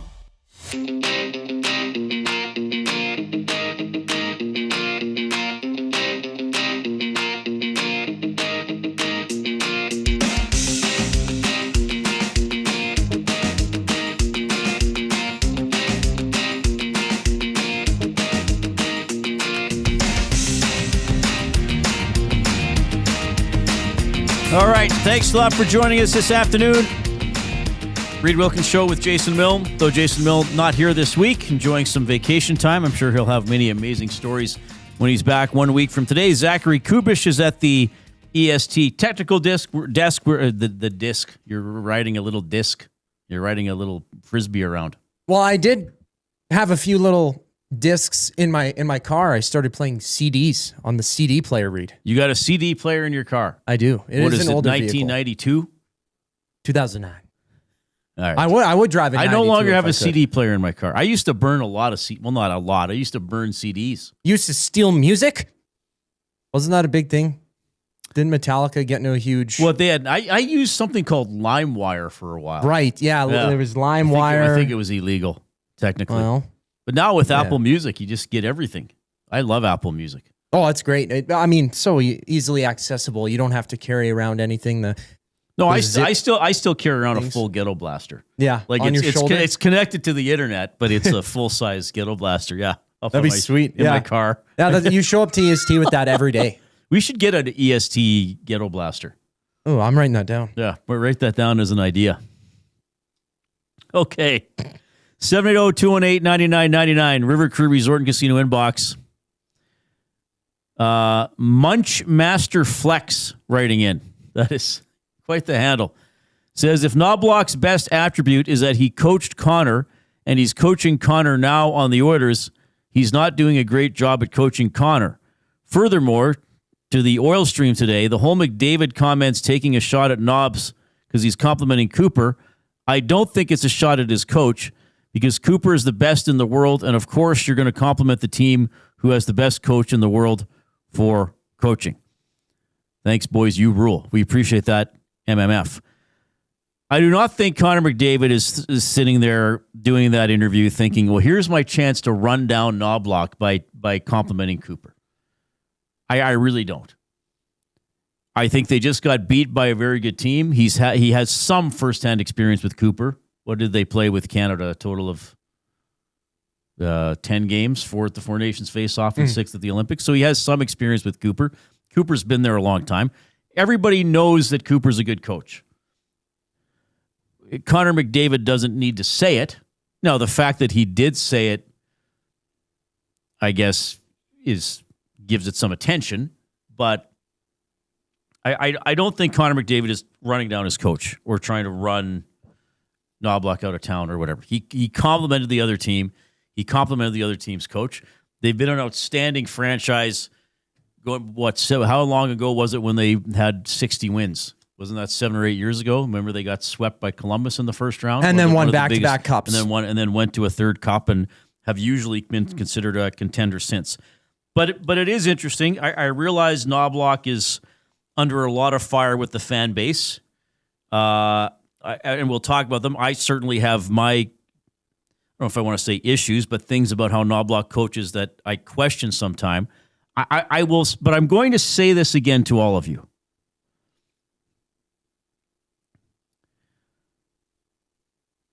Has there, and I ask you this as I assume people who have been Oilers fans for a long time, has there ever been a head coach of the Edmonton Oilers who was actually liked by the fan base? Most of them maybe get 1 year, and then they're dickheads again. Can I use that word? I think you can, yeah.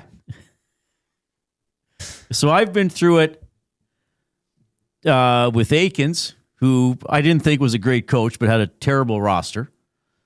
McClellan maybe got a couple years because they did the first year, and then they made the playoffs in the second year, and he was up for coach of the year.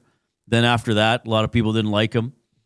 Tippett came in. I know from doing the show and the postgame show before, a lot of people never liked Tippett. Even though he had some pretty good teams. Woodcroft probably got about a year. Well, he wasn't the coach for very long. No. Knobaluch, I don't know. Has Knobaluch ever been liked by the fan base? Let me ask you that. I ask everybody that. Has Knobaluch ever been liked by the fan base? Because I often see when his resume is discussed and somebody says, well, they went to 2 cup finals, a lot of people say, well, Knobaluch had nothing to do with that. It wasn't his team. It was just McDavid and Draisaitl. I don't buy that. I think if you're the head coach of the team, you have something to do with it. Okay, you can't just say, well, a coach only has a negative impact on the team.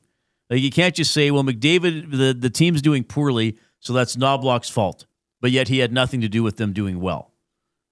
Now, I'm not saying he was the main reason, but he certainly was a part of it. At the very least, he certainly helped, is my view of that overall. But in the world of pro sports, that's ancient history. I mean, you can't just be constantly saying you won, you took the team to the cup final 2 years in a row, so you're always considered good. You got to adapt, and you got to keep moving forward. If he makes it to the end of the year, which I think he will, then he's almost at 3 full seasons. That's about the shelf life for an NHL coach. Now, he has an extension. I think we'll have to see how the season ends. I do think there are a lot of factors in how the team is playing and their shortcomings beyond the ability of the coach. I mean, like I said, right now, specifically right now, the roster is not very good. I mean, I'll just read you the 12 forwards. McDavid, Podkolzin, Savoy, Nugent-Hopkins, Roslovic, Hyman, Dickinson, Kapanen, Szymanski, Jones, Henrique, Järventie. Starts getting pretty thin after the 6th or 7th name, doesn't it? Like, you have good players out. Certainly with Draisaitl, you have an excellent player out. You have some other players out who at least know their roles in the NHL and have done them for a while. So I do think that's a factor. By the way, we're bringing you the Oil Understood for GCL Diesel, providers of the best diesel engine components around. From turbochargers to injectors, fuel pumps to sensors, they are the critical engine component experts. Proud to serve Edmonton and Northern Alberta for over 50 years and now a partner of Edmonton Sports Talk and the Reid Wilkins Show. GCL Diesel. Diesel.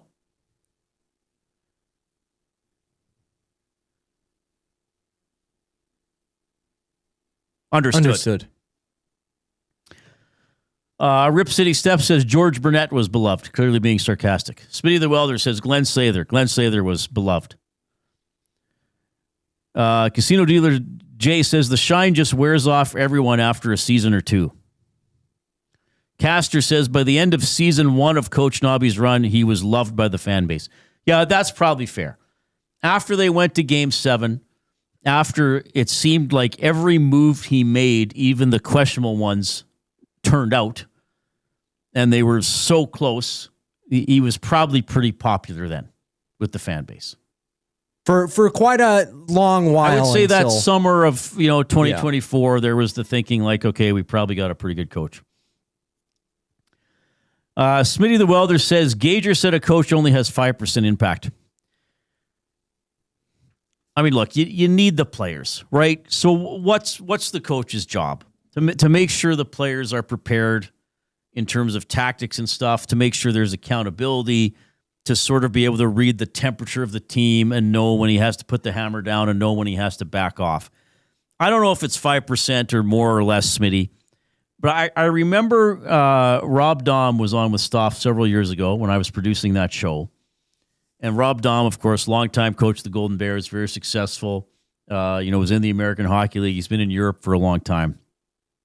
And he said a team can either be poor, fair, good, or great. And he said at most, a coach can have an impact of 1 on that rating scale. So if you have a poor team, like Booger McBoogerton is the center, you got Jablonski in net, you got whoever else, like you're just a crappy team.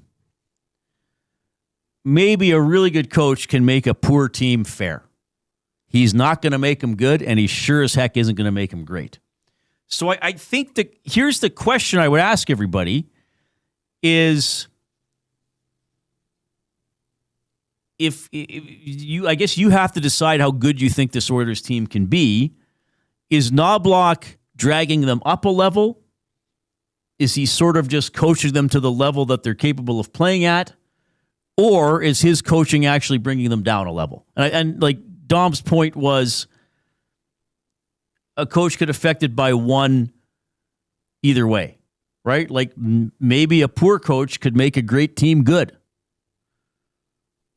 So are they playing, is Knobaluch actually dragging them down a level, or does he just have them sort of playing at the level they're at and he doesn't do enough to elevate them to the next level? That's the argument that I would make. I don't think that this is a Stanley Cup caliber team that should already have 90 points and that Kris Knobaluch is holding them back, okay?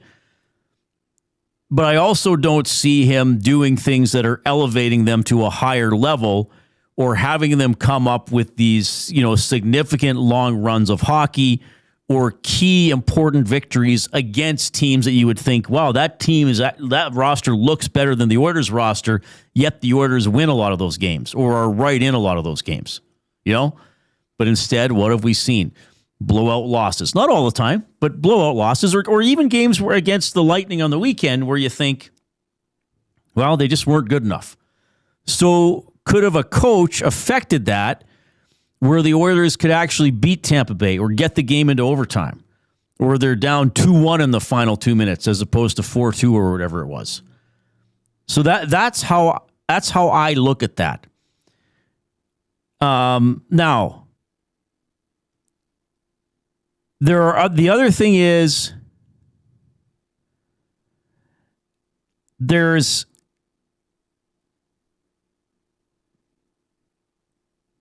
the burden on a coach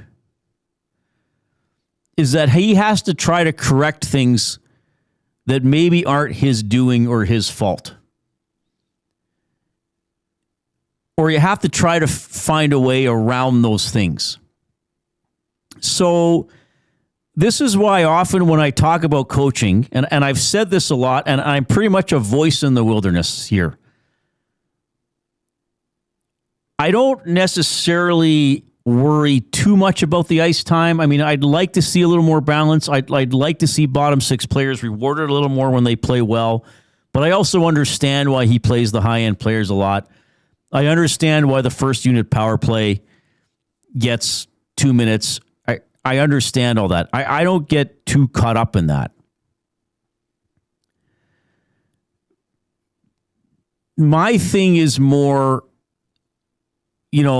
why does this team seem so unable to play any other style other than just trying to steal the puck as quickly as possible, take defensive risks, and then play long bomb hockey aggressively the other way?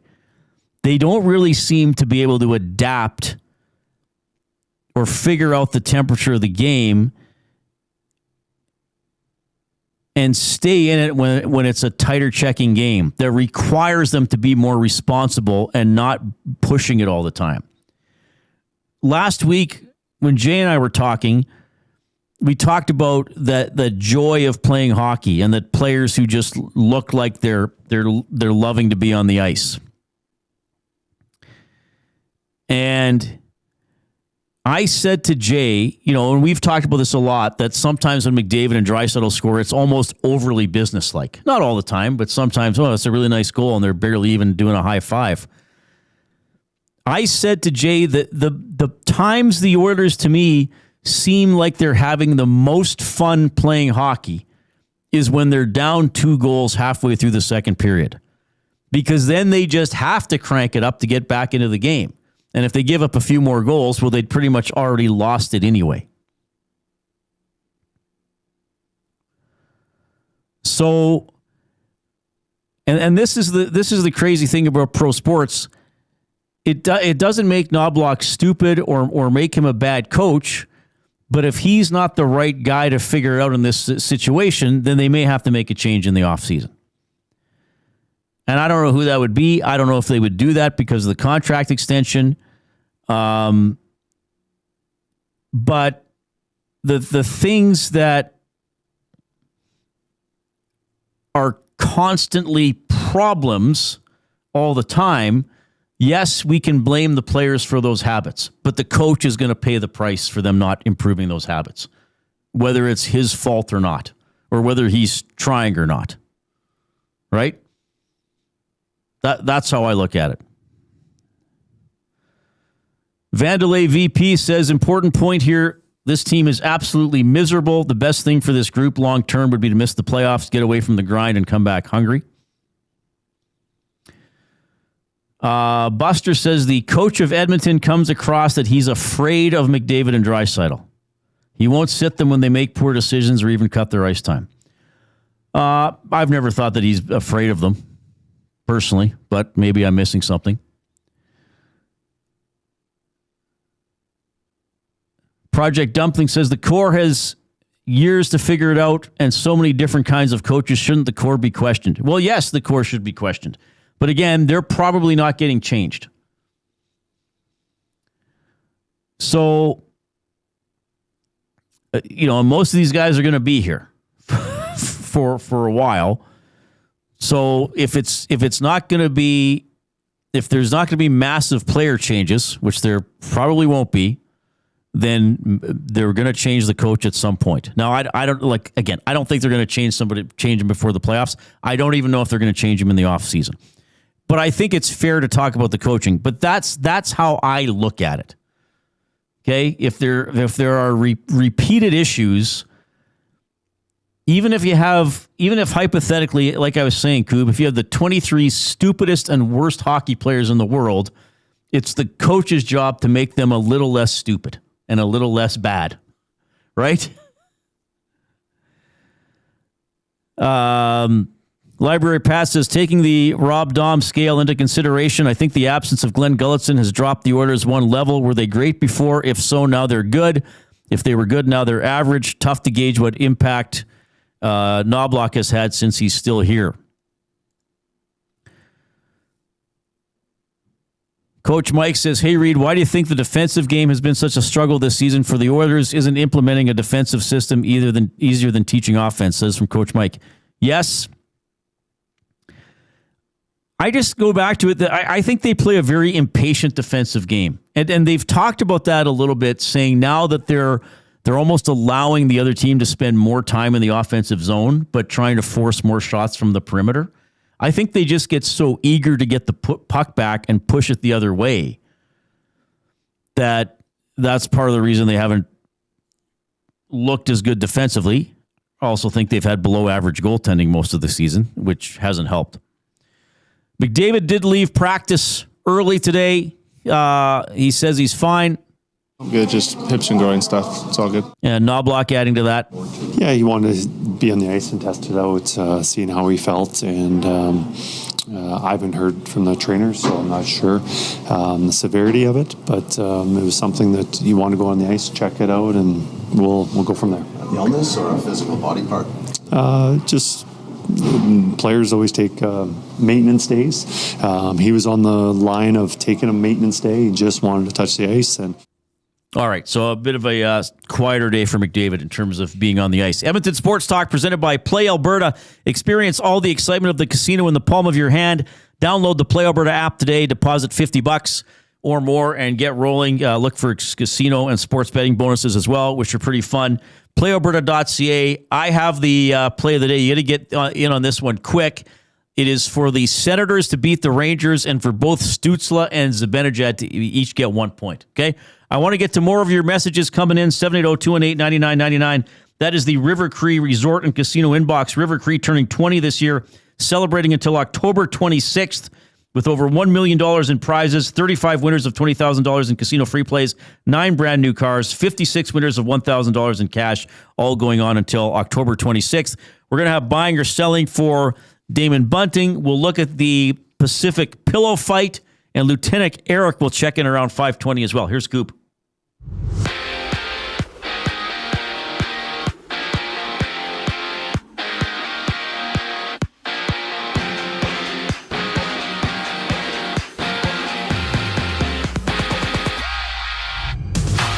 The lone game in the NHL, the Rangers play the Senators at 5:30. Ottawa on a 2-game win streak, sitting 4 points back of the Islanders for the second wildcard spot out east. For the Jays, they've signed General Manager Ross Atkins and Manager John Schneider 2 extensions. Atkins locked up through the 2031 season, Schneider through 2028. Toronto, they've assigned 6 players to minor league camp, including Eloy Jimenez and Yariel Rodriguez. The Jays kick off their season Friday against the Athletics. From Kansas, 36-year-old Travis Kelce has officially signed an extension with the Chiefs, inking a 3-year deal worth nearly $55 million total. To basketball, the Raps, they've signed former first overall pick Markelle Fultz to a 10-day contract ahead of tonight's matchup with the Jazz. No Emmanuel Quickley or Jakob Poeltl for the Raptors, being rolled out quickly with a foot injury. Poeltl managing a back ailment. Tip-off for that one is at 7 o'clock. More with Reid Wilkins following the break. Here on The Reid Wilkins Show, I'm Zachary Kubish, keeping you up to date. The EST Hangout. I interviewed him once on air at 1260, and I fell in love myself with Jon Cooper. I will defend Jon Cooper to the rest of the time because of how wonderful he was over a phone interview that I had with him. That was like maybe 10, 12 minutes long. If I'm seeing that after a 10-minute interview, whatever, Connor's spending 2 weeks with the guy, and then you're playing against him, you just want to heap some praise on that guy. The EST Hangout, presented by Sentinel Storage. Weekday mornings 9 to 11, only on Edmonton Sports Talk. Your clear choice for Edmonton sports. Spring. Ready to start your spring organizing? Create space in your garage, closets, and basement with Sentinel Storage. Try 4 weeks free. Details at sentinelstorage.ca. Buy Canadian, store Canadian. Goodwill is one shopper, finding something I never knew I needed. A jacket, a deal, one donor, letting go of something so someone else can move forward. One program participant, learning, trying, building skills, building confidence, building a future. One purchase, one donation, one job, one choice. Goodwill is the power of one, the power of one, the power of one, the power of one. Goodwill Industries of Alberta. It all starts with one. Looking for quality building materials and friendly advice? Visit us at Windsor Plywood Leduc, family owned and locally run since 1993. From interior materials for doors, flooring, baseboards, and all the finishing touches to all you need for your outdoor projects like cedar lumber for decks and fences, plus all the plywood you'd need. Our full-time on-staff carpenter can help with anything odd-sized or custom, and from domestic hardwoods to exotic selections, we've got you covered. And if we don't have it, we'll track it down for you. Windsor Plywood Leduc. We're the experts you need to know. Hey Edmonton, did you know a local Play Alberta winner scored over $430,000 on Desert Fantasy? Think about the rec room you could build with that kind of cash. From major casino winners every hour to jackpots worth millions and hundreds of popular games to money that stays in the province, there has never been a better time to sign up for Play Alberta. Download the app today to get started with casino, sports, and lottery, all in one app. Must be 18 plus to play. When you gamble, use your game sense.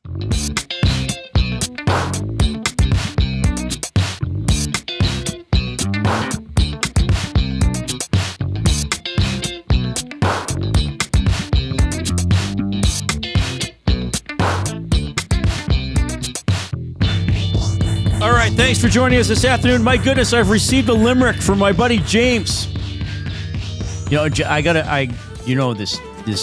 James likes giving me a hard time. You know that, Coop? I know that James for sure. B. Oh, yeah. James B. Big time. Big time. I think he wakes up every morning. He's probably up 5:30, 6 a.m., and he probably has one of those spiral-bound notebooks, and he just jots down ideas how to annoy Reid. I think that's what he's doing all day. I appreciate the dedication I think most of the day. Yeah, I think he's at work, or maybe he's a student. I don't even know. And he's like scribbling in his notebook, and somebody's like, James, what are you doing? Oh, I'm just making a grocery list. Yeah, and it's all just like things to annoy Wilkins. Little pictures, little point form, little mind maps, little thought bubbles, little Venn diagrams. That's all he's doing all day. But he wrote a limerick, and limericks, and the odd limericks. Right. The question was asked by Schauger, not some random blogger. Tampa the perfect coach, Cooper beyond reproach, who runs drills like an auger. Not bad. Pretty good from James. All right. That was good. Reid at EdmontonSportsTalk.com is how you can send an email. I legitimately love getting limericks from people. I hope, like, this is genuine. I love seeing people write limericks. This is not like, oh, I'm just going to do it. I legitimately love it.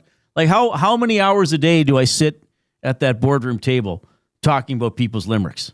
Well, that's all you talk about. Probably, I'm kidding. Yeah, probably less than 0.1 of an hour. But I do talk about it. It comes up. It comes up. Quite frequently, we got to get actually. Limericks. Yes. Limericks are, And it's are a big part of the show. BBA. Yeah, Joe James did that.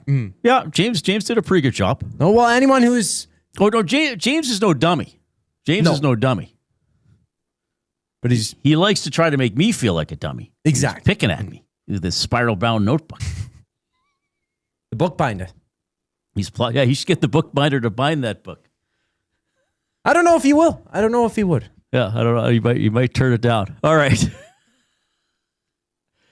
Let's get to some of the clips from after the Oilers practice today. Again, McDavid did leave the ice early. Appears to be okay. Just a little bit of maintenance.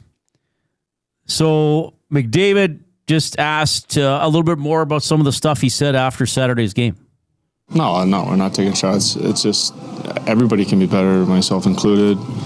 Everybody can be better. It's not. It was more just complimentary of a great team in this league that came in and played a good game. Nothing more than that. Yeah, I think that's apparent to everybody. I mean, I don't know what else to say about it. He complimented somebody else. Like, if I compliment Booger McBoogerton, it doesn't mean I hate Jablonski. I mean, some people might hate Jablonski or get frustrated by Jablonski. Usually people do. Usually people get pretty frustrated by it. That's quite the poll. I listened to the entire post-game presser straight up following the game as well as they had it on the broadcast. And his comments about Jon Cooper, I never once thought it was a shot against Knobaluch and the Oilers coaching staff. I thought it was just somebody who he appreciated and can see how well a team is coached. And that's something that he wants him and his team to try and emulate. Right. So to try and put words in his mouth is completely unfair. And there is nothing there that even hinted at the fact that he was upset or frustrated with the Oilers coaching staff. Knobaluch today was asked about McDavid's comments. Anytime that you are losing and not playing that well, you want to do things better. Coaches are no different. Coaches are always wanting more out of the players. Or players want more out of the coaches. And it's, when things are going well, it's usually, there's very little criticism. When there's losing being had and you're not having the success that you anticipated, then everyone needs to look in the mirror and look at how you can make the team better. You know, Coob, I've been through this before. Covering and talking about an Oilers team that's underwhelming. A little secret for you, I've covered Oilers teams far worse than this one. But when things aren't going right, everybody's got their theory. There's a lot of theories in the nasty chat right now. You can talk there on YouTube with me, with each other.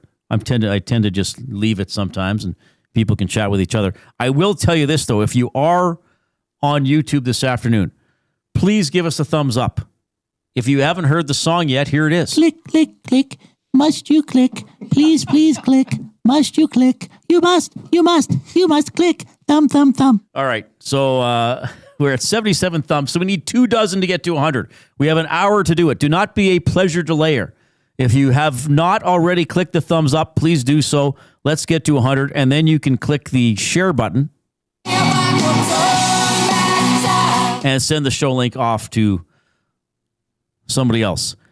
Another thing here for Coach Knobaluch today in his scrum, asked by Rob Tichkowski from Post Media.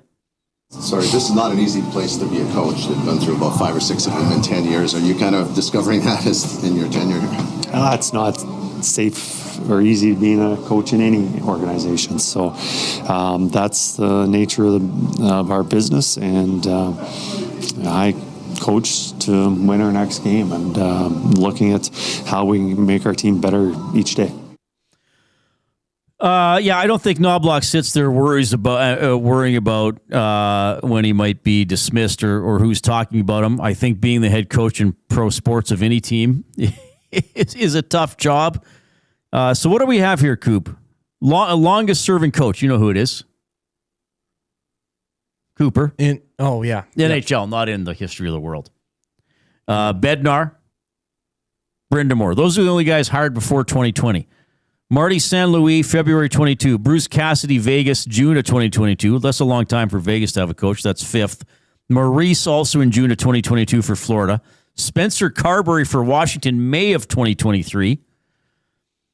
Brunette with the Predators, May of 2023. Huska with the Flames, June of 2023. Knobaluch with the Oilers, November of 2023. 1, 2, 3, 4, 5, 6, 7, 8, 9, 10. Knobaluch, the 10th longest serving head coach currently in the NHL, having coached a grand total of 151 games with the Oilers. Not a very long time. Not a long time at all. Is it going to be the end this summer? I don't think they'll do anything before the season ends. And then I don't know what's going to happen in the offseason. I wish I could tell you. Well, I want to see how the season ends. I think that there are a lot of things that haven't gone right this season, including decisions by coaches and managers. I think there are some players who haven't lived up to their potential. Like, I'll give you an example, okay? Mangiapane, he's no longer on the team. Was that a risk, Bowman signing him and putting him into the role they needed him to play? Yes, for sure. Do I think that's all on Stan Bowman? No, because I've talked to people coming through the press box, and there are scouts and people who, see other teams and have seen Mangiapane earlier in his career, and the consensus is Mangiapane never played worse than he did as an Edmonton Oiler. So even if Bowman could have said, well, there might be a drop-off from last year with Washington, could have he predicted it was going to be that bad? So, I mean, that's the tough part of being a manager, right? You do roll the dice on some players, for sure, and especially on a team like the Oilers, or certain roles and certain expectations that players coming in have compared to the top guns, because coaching and management, they've been rolling out Connor McDavid and Leon Draisaitl for the great majority, and the best players usually do get the most time, but... All right, here's a text from Monty. He says, it's interesting that people have this glaze about Maurice and Cooper. They are both great coaches. However, they didn't get to be that way within their first 5 seasons. Cooper got his team to the finals and lost in his first full season. Didn't get them back to the dance until 2020. It took Maurice almost his whole career to win a cup. Knobaluch is in his second full season, making second full season mistakes. He will learn. Was Cooper the coach already? I don't think Cooper's lost a cup final, has he? Was he the coach that lost to the Blackhawks? I guess he was. Yeah, I guess in 2015. Yeah, I forgot about that. Well, he's coached almost 1,000 games just with Tampa Bay. That's a fair comment. But I think Monty knows this. we're not in a city or in a fan base or in an organization that wants to wait several years for a coach to fully blossom. You know, maybe McDavid's only going to be here so long, you know, so a lot of these really good players are at or past the halfway point of their careers. But that's fair. Maybe next year is going to be Knobaluch's best year as a coach. You know, there's no doubt there's some learning involved. 780-218-9999 is the River Cree Resort and Casino inbox. We'll look at the pillow fight in the Pacific Division. Lieutenant Eric is going to join us as well. Here's the 5 o'clock break. Two guys and a goalie. Jack Hughes deserves to have the golden goal puck. Hired or fired? Fired. Some things are bigger than the game itself. I mean, there is a stick that scored 2 goals in 4 seconds. So I kind of have a piece. I don't want that stick, but you don't want Darren Quinn's stick? I don't want Darren Quinn's stick, but it's Is it in the hall? Yeah. I love that. Two guys and a goalie, presented by GS Construction. Tuesday and Thursday afternoons at noon, only on Edmonton Sports Talk. Your clear choice for Edmonton sports.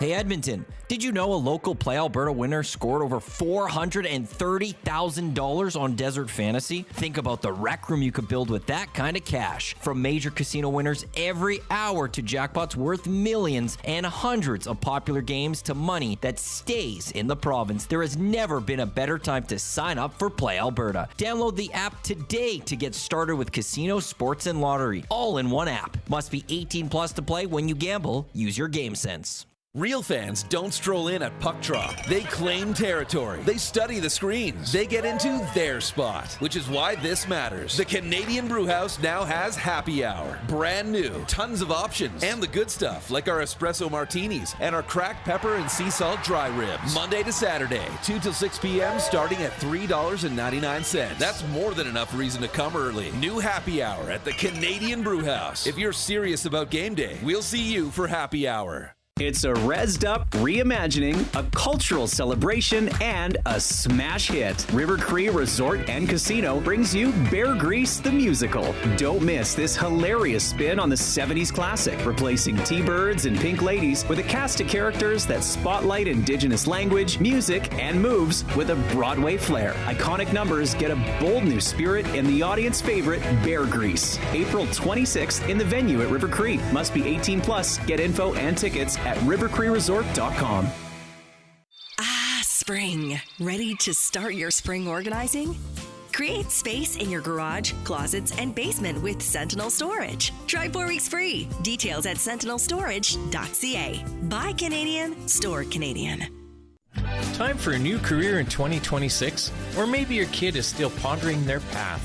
Good news! Weiss Johnson is hiring. It's Dennis, and not only are we hiring for heating and air conditioning, we're also looking for experienced plumbers and gas fitters. With the growth in residential development, there's no shortage of opportunities at Weiss Johnson. Choose your path with us. Learn from one of the industry leaders, and we will grow together. Receive great benefits and school reimbursement as well. Visit weiss-johnson.com today.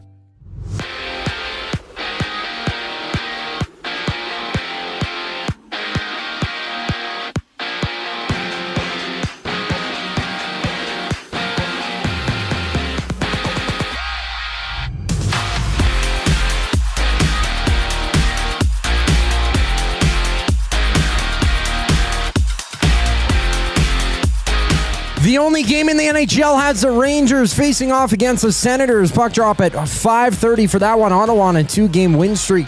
They sit 4 points back of the Islanders for the second wildcard spot out east. For the Jays, they've signed general manager Ross Atkins and manager John Schneider 2 extensions. Atkins locked up through 2031. Schneider signed through 2028. Toronto, they've also signed 6 players to minor league camp, including Eloy Jimenez and Yariel Rodriguez. The Jays are in action when they kick off their season at home against the Athletics on Friday.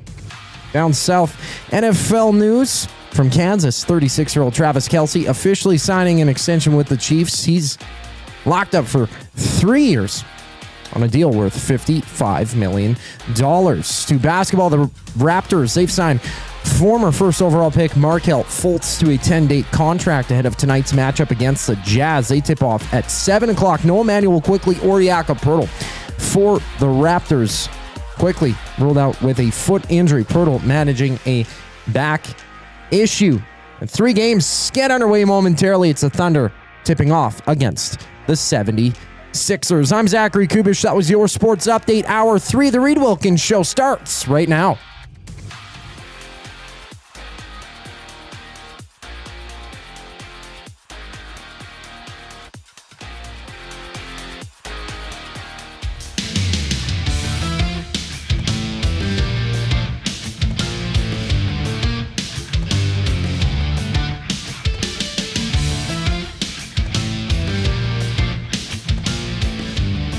All right, thanks a lot for checking out the show this afternoon. Edmonton Sports Talk presented by Play Alberta. Reid Wilkins, Zach Kubish coming to you from the Canadian Brewhouse studio. Hey, Coop, did you hear about the wing flavor of the month at the Canadian Brewhouse? They got some good chicken. Creamy white cheddar. Rich, cheesy, and smooth like your favorite white cheddar popcorn, but on a saucy wing. Try them before they're gone. So what they do is they cook these chickens, and they pop like popcorn. And then they rub that on the wings. It's quite the process. Did you hear there was a turtle that tried to eat these chicken wings? I did. That's how he sounded. They were too chickeny and creamy for him. But for humans, they're fine. But turtles, it's not great. You would have fooled me. Sounds like he would have it. He was having a great time. But I guess not. I guess not. Yeah, I thought he was having a good time, but. Oh, you mean like how? Like this? Yeah. Really good time. Really good time. All right. A lot of discussion in the nasty chat as we talk about the Oilers' plight here. Thanks for everybody who chimed in. Mike, the Michigan fan, says the coaching staff and management do not like physical players with grit. They've gotten rid of all these types of players over the last 3 years.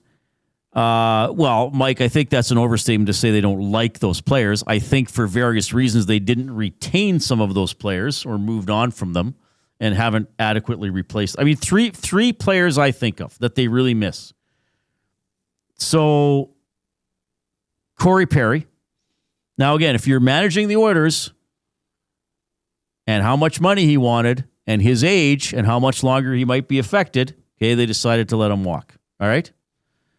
Vander Kane, I mean, look, nobody can stand the guy. Let's be honest here. I'm not even going to discuss keeping him on the team. Okay? He served his purpose. And I'm going to throw Warren Fogle in there. Now, again, became a free agent, wanted more money and playing time than probably he could get in Edmonton, so they decided to let him walk. Okay? So those players moved on. They haven't been adequately replaced. I'm not going to include Ryan McLeod in this, even though I know he's on an incredible Buffalo team right now.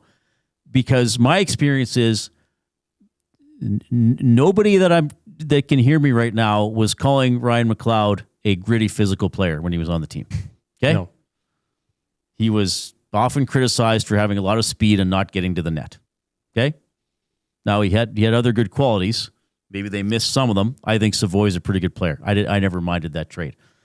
So I guess part of the question is for everybody, and let's get into buying or selling for Damon Bunting. A consistent top-producing realtor in the greater Edmonton area for over 18 years. He and his team would love to help you find that right home or make the move from your current home.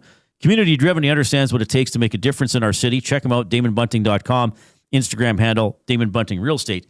Is this season just the sign of a disaster to come for the Edmonton Oilers?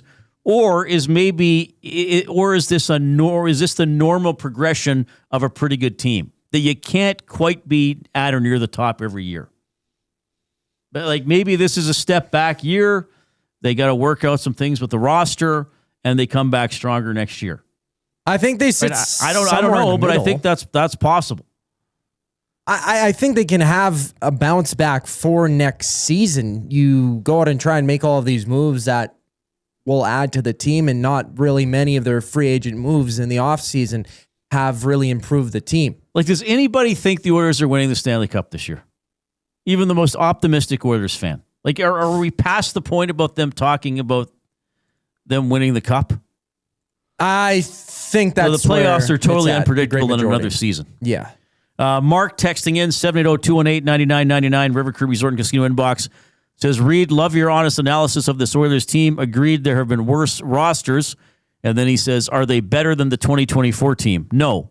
No, the 2024 team, the team that went to Game 7 of the Stanley Cup Final, would that not be the best Oilers team since they were winning Stanley Cups up to 1990?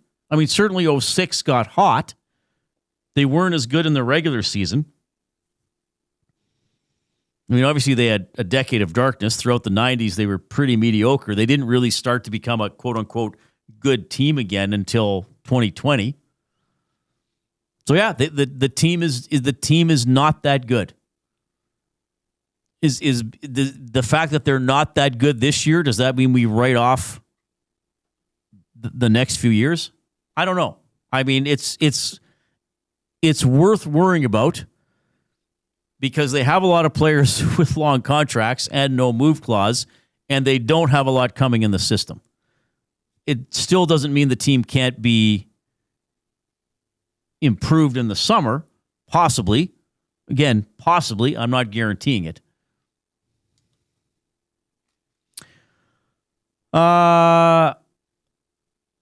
Crape says they've done nothing but get worse the last 2 years. Well, I think that's what I was just saying. All right, good discussion in the nasty chat. I'm going to leave you guys alone. We got, 8 thumbs away from 100 on YouTube? Well, we're 1 thumb away. I'm going to be that thumb, baby.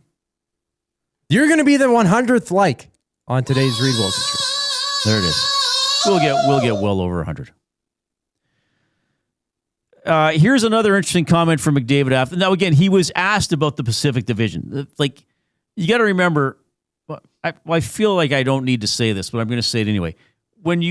Sometimes people might listen to something raw, and by raw, we mean, what do we mean, Coob? We mean unedited, like the raw audio. So that means we have all the questions, right? All the mic being passed around. Maybe you just hear a clip. Well, if it's a clip, it's been cut.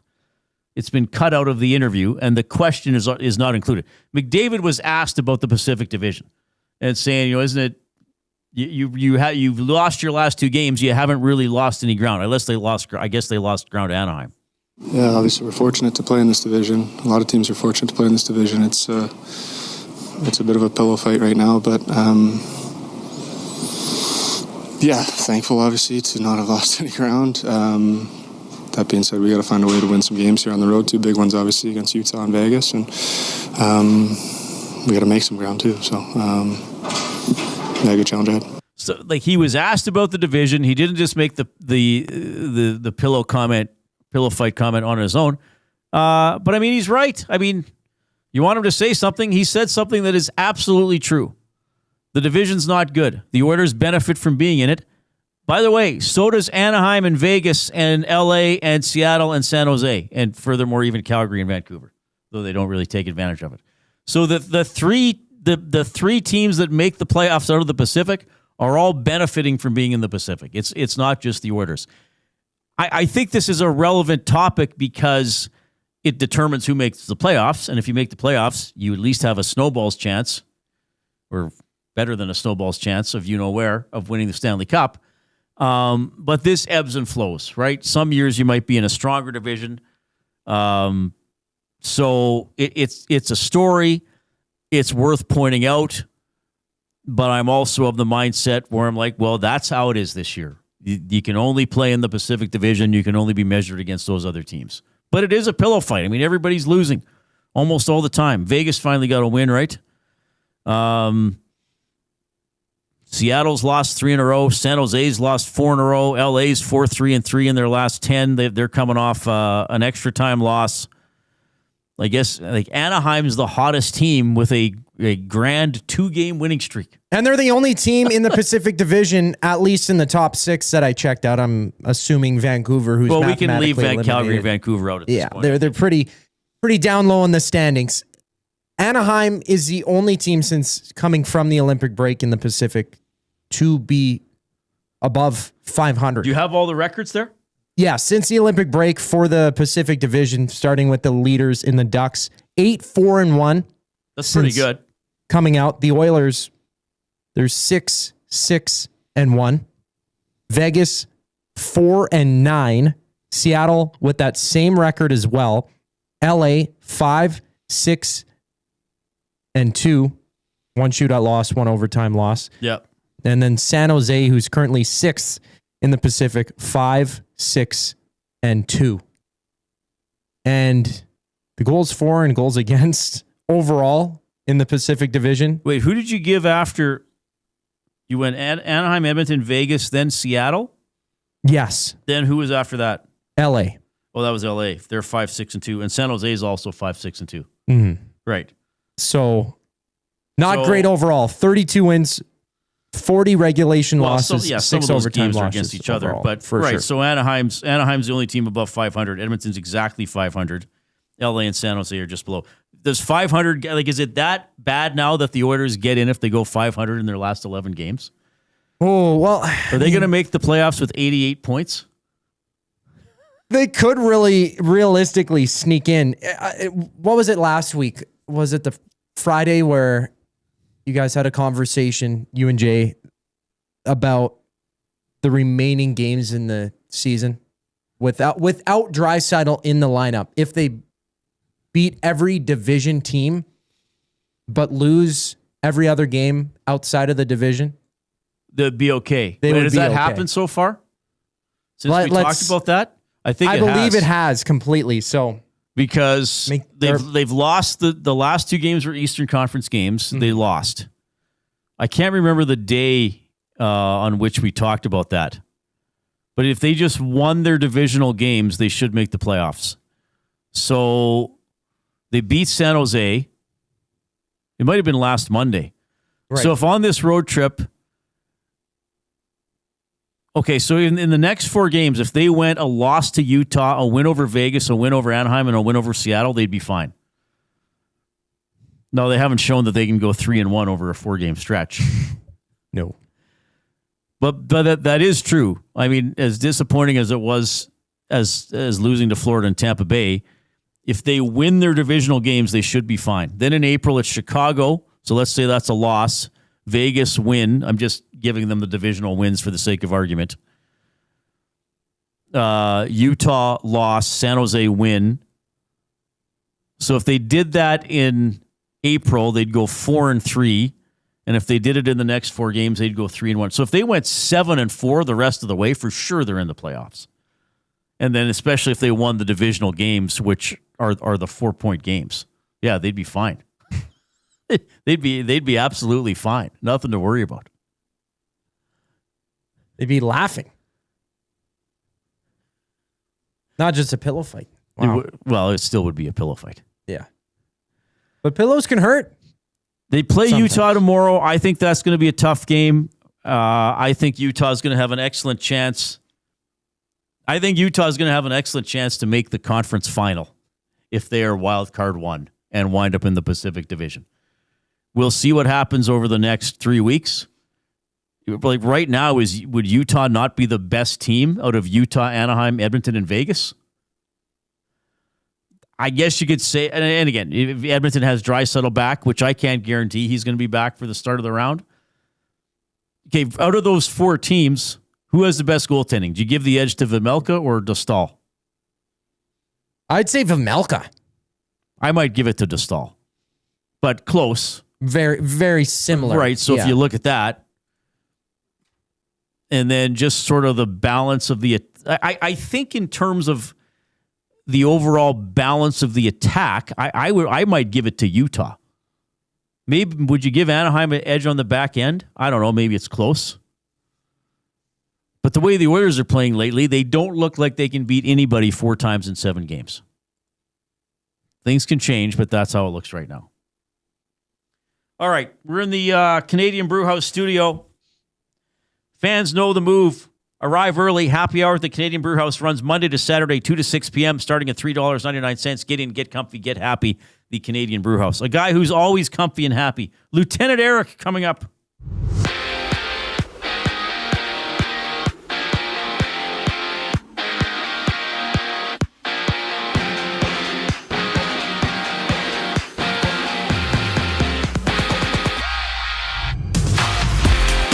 Just one game in the NHL today. Rangers playing host to the Senators in about 11 minutes. 5:30 puck drop for that one. Ottawa, 2-game win streak for them. They sit 4 points back of the Islanders for the second wildcard spot out east. For the Jays, they've signed general manager Ross Atkins and manager John Schneider to extensions. Atkins being locked up through the 2031 season. Schneider signed through 2028.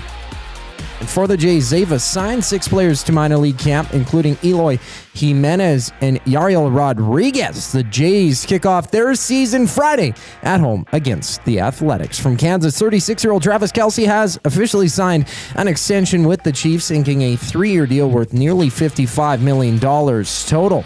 And in basketball, the Raptors, they signed first overall pick Markelle Fultz to a 10-day contract ahead of tonight's matchup against the Jazz. Emmanuel Quickly, Jakob Poeltl have been ruled out for that one quickly due to a foot injury. Poeltl managing a back issue. Tip-off goes at 7 o'clock with 4 games live right now, including the Lakers up 7-6 over the Pistons. 6:30 left to go in the first quarter. Lieutenant Eric checks in next here on the Reid Wilkins Show. I'm Zachary Kubish, and you're up to date. The oil stream. How much are you reading into anything that he said? Yes, you don't see a lot of other teams, guys, praise the other coach as much as he did. But as Tommy mentioned, he's played for Cooper. Yep. I think anybody who's played for Cooper probably understands how good he is at his job and how he's probably better than your coach. I mean, that's usually how it would work in that situation. The oil stream presented by Boston Pizza. Monday, Wednesday, and Friday afternoons at noon. Only on Edmonton Sports Talk. Your clear choice for Edmonton sports. You know the saying, April showers bring May flowers, but really May brings you... Mom, I'm home from university. Need extra space? Sentinel Storage. Affordable, convenient, and Canadian storage solutions. Try 4 weeks free, plus students save 10% on continued rental. Details at sentinelstorage.ca.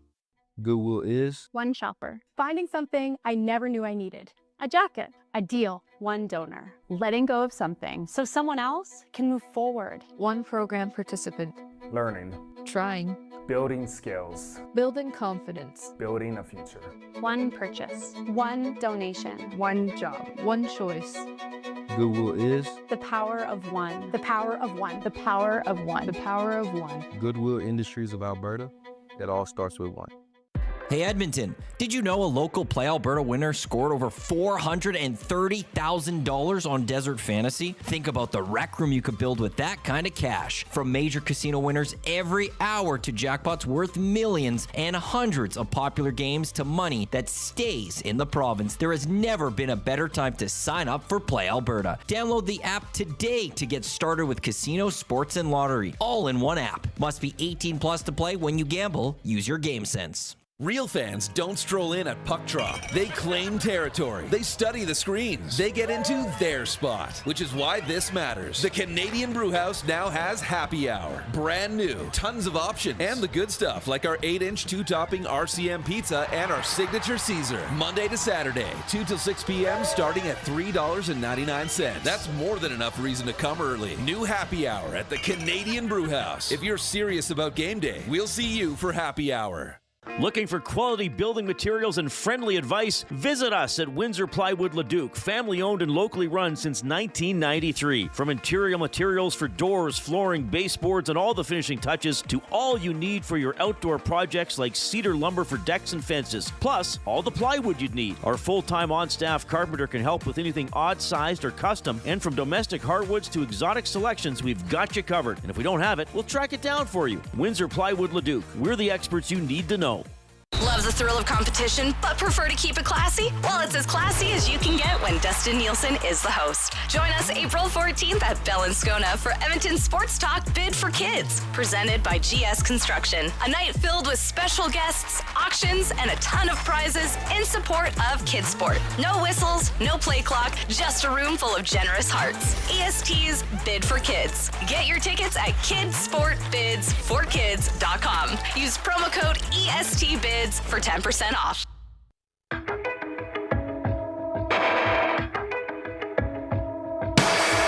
I've got something under my skin, and the itch won't go away.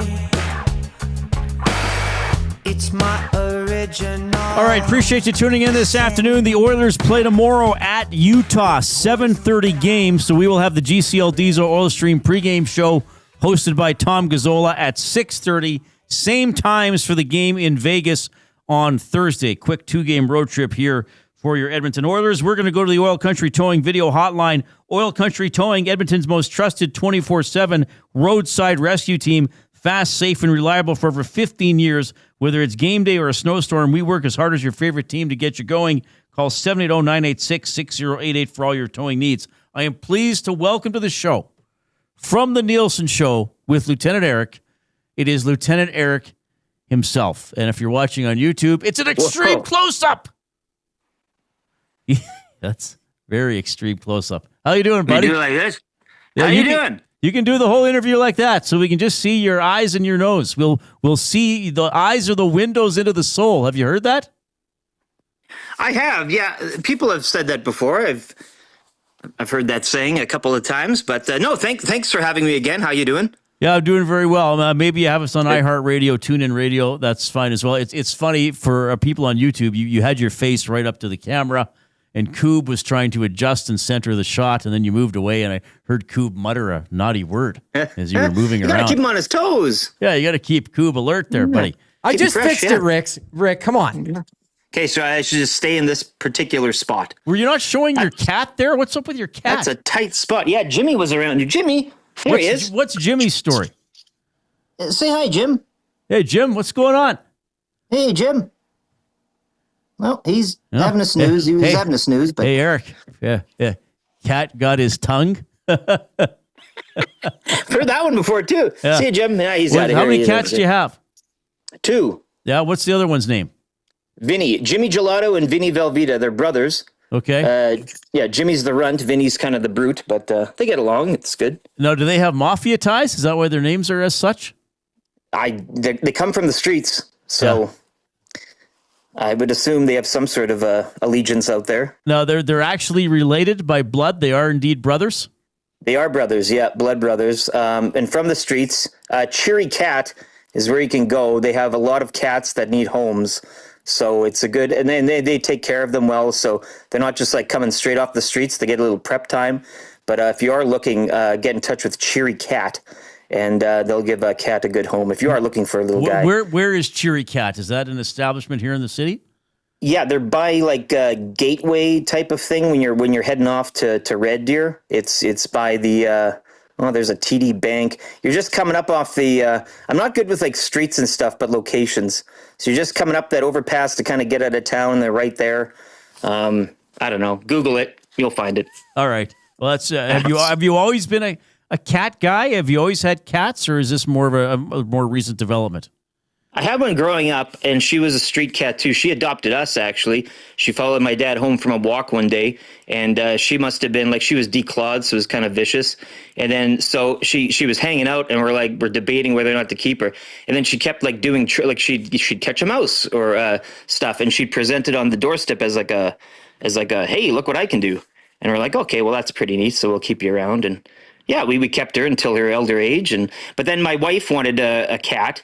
And we were looking it up, and then we're like, well, why don't we get 2? Because they're brothers, and it's nice if we're not home, they can keep themselves entertained. So here we are. No, did you name them, or did they come with those very interesting names?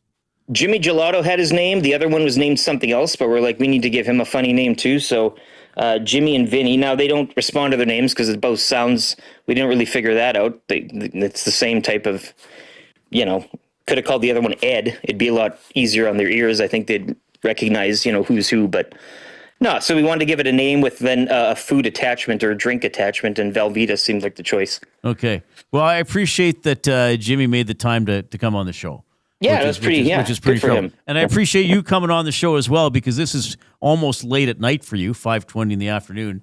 Well, I had to bypass it's Coronation Street time, so I'm going to kind of have to watch it a little later tonight, but that's okay. Well, I hope you're taping it. I PVR them all the time, yeah. What are some of the big storylines on Coronation Street right now? Well, Kris, so how does this go again? What's his name? There's a guy that set his... At one point, he thought it was his mom. He set her out. He was in a drunk driving accident. He put her into the driver's seat. So now she's got jail time, but she's got dementia. And she just told him that she's actually not as... they were sisters. And so she said, well, I'm not your sister. I'm your mom. And so now he's debating whether or not with his conscience whether to take the rap for her while she's in prison. And then another story, there's a trainer that's having an affair with like one of her students, and one of the kids on the street knows. So he's trying to make it known, but the teacher's like bad copping him and giving him bad grades and like threatening him, so he's not going to the cops for it, or the billies, I guess they called them there. So it's always lots of drama on the street, but storylines. It goes up and down. It'll crest for like a couple big stories, and then nothing happens for a couple weeks, and then it crests again, and it just keeps going and going. Yeah, that sounds quite interesting. Really, not really torn from the headlines, so to speak. Yeah. Lieutenant Eric joining us on the Oil Country Towing Video Hotline. All right, I'm going to ask you, because we've worked together now about a year and a half. We didn't know each other at all before that. Yeah. We always have a nice chat in the morning. Our shifts don't overlap very much, but you're definitely someone who's added a lot of joy to my life. But I didn't know until I started working with you that you curl quite a bit. And I've seen you at the Fun Spiel. You had to have been the best EST curler. Tell me a little bit about your history with curling. Like, is this from childhood? Parents get you involved, or what? Yeah, well, you're living. I think all of Canada has some sort of tie-in with curling at some point, especially on the prairies, though. I mean, that's what farmers, they always you farm grain in the summer and you curl in the winter, type of thing. And my dad has rural roots, so we were always out in the country and visiting people, and they always like stories. And he curled. So, anyways, we'd always watch. I'd watch as a kid, and I hated it because it was boring, and there's not too many kids like curling. But we'd watch it, and every year in the Scotties and the Briar, it was like your signal for spring. So it always brought good memories watching it, like with my grandma and stuff. And then so time goes on. We took like an elementary school class once to curl, and I didn't do too bad at it, I thought. So I was like, okay, well, whatever. And then high school came around, and I didn't play basketball or volleyball in the winter. And my football career was tragically cut short. So I was like, well, I'll get into curling. So me and a couple of buddies, we joined the high school curling team, Bishop James Mahoney, and we all got matching coats, and it was pretty good. Supplied by the school, obviously, didn't get to keep them. But we were pretty good. We made it to the cities one year. Didn't really win anything big, but we held our own against some better rinks. So I enjoyed curling in high school. And then after high school, I didn't do it for years and years and years. Then I moved here. And I started seeing my wife at the time, and she got me into this media spiel that Bill Fortier and Cliff Harris and the rest, Ashley Weed, put on at Jasper Place. So I've been doing that for like 10 years, but I used to go, I would be the cheerleader for my wife and her dad, Terry, and he would come, and it was a great tournament because it was just a big piss up. But I watched them for a couple of years, and then they're like, well, you should play. And I was like, yeah, I could play, I guess. So then I just started playing in that media spiel once a year, which was frustrating too, because you'd play once a year and you'd get down there on Friday, you'd suck, Saturday you'd suck, and then by Sunday you'd start picking your game up again. So I was like, well, that's kind of frustrating. So then when my wife and I settled down, we're like, well, we should get into a league, and we never really, acted on that. And then, this past fall, we joined the Jasper Place Tuesday Night League that the media spiel is held out of. And that was fun. We got a couple of people together every Tuesday night, went down there. It was good to kind of get it once a week to kind of get your bearings. And now, so we do that. And then we try to get into as many bond spiels as we can. We had the media spiel. We always had the EST fun spiel. We were at the Granite this past weekend for their season ending brew spiel, their 5th annual brew spiel. My wife curled out of the Granite last year on Sundays for the Edmonton Sport and Social. So that's a fun rink. It's like 100 years old, a lot of history there. They put on a good show. And then last year we also did the Shamrock. So we try to get into as many. Liquid Beaver, even listener Liquid Beaver, he's got one out in Lamont, which he always invites me to, but other scheduling conflicts prevented us from doing it this year, but maybe next year. But try to get into as many of those as we can in the spring because they're fun. And you get a meal and prizes and stuff. But yeah, the league play has been great, and I love a good bond spiel. That's an incredible story. Thank you for sharing that. Or what position do you usually play, and how good do you consider yourself? I skip. Now, my wife could skip. She's probably a better curler than me. She's got a fantastic slide. But I like to skip. I can sweep. I like sweeping, but I don't really. I think I've got a good handle on the strategy, so they trust me down there. And I can make can make shots. I either curl really good or I curl really bad. It depends kind of on the day. Usually if I'm in a worse mood or a bad mood, if you can believe it, I tend to play better. I don't know why. You got to channel that anger. Yeah. That's it. I channel it through the granite. So, yeah, I mean, I'd consider myself amateur at best, but you know, I'm a lot of these teams in the leagues have been playing together for 10 years. So it's been good this year to kind of go up against better competition and learn there and that. So yeah, it's just putting in the reps and the time and eventually I mean, it's a good game. It's like pool or shuffleboard. It's all about the angles. And I find that interesting, angles and working that out in your brain and getting those going. So yeah, it's a fun game. You got to have keen ice. I heard you like the keen ice. I like a good ice. I don't like a littered, polluted ice, which sometimes makes the rocks do funny things. I'd rather be a little more honest, but what are you going to do? You text us 780-218-9999 River Cree Resort Casino inbox. Leon's body language writing in says the legend of LTE continues. Uncle Jesse says LTE always understands the task. Burn time, baby. I could listen to that majestic guy all day. No, you're just here to burn time. You're here to showcase your personality and your interests. Well, you asked, and I obliged. I mean, I didn't force my way on here or anything. I'm quite interested in everything you've been saying. He's on the Oil Country Towing video hotline. All right, Oilers stuff. McDavid came out today and said, of course I'm not slapping on my coach.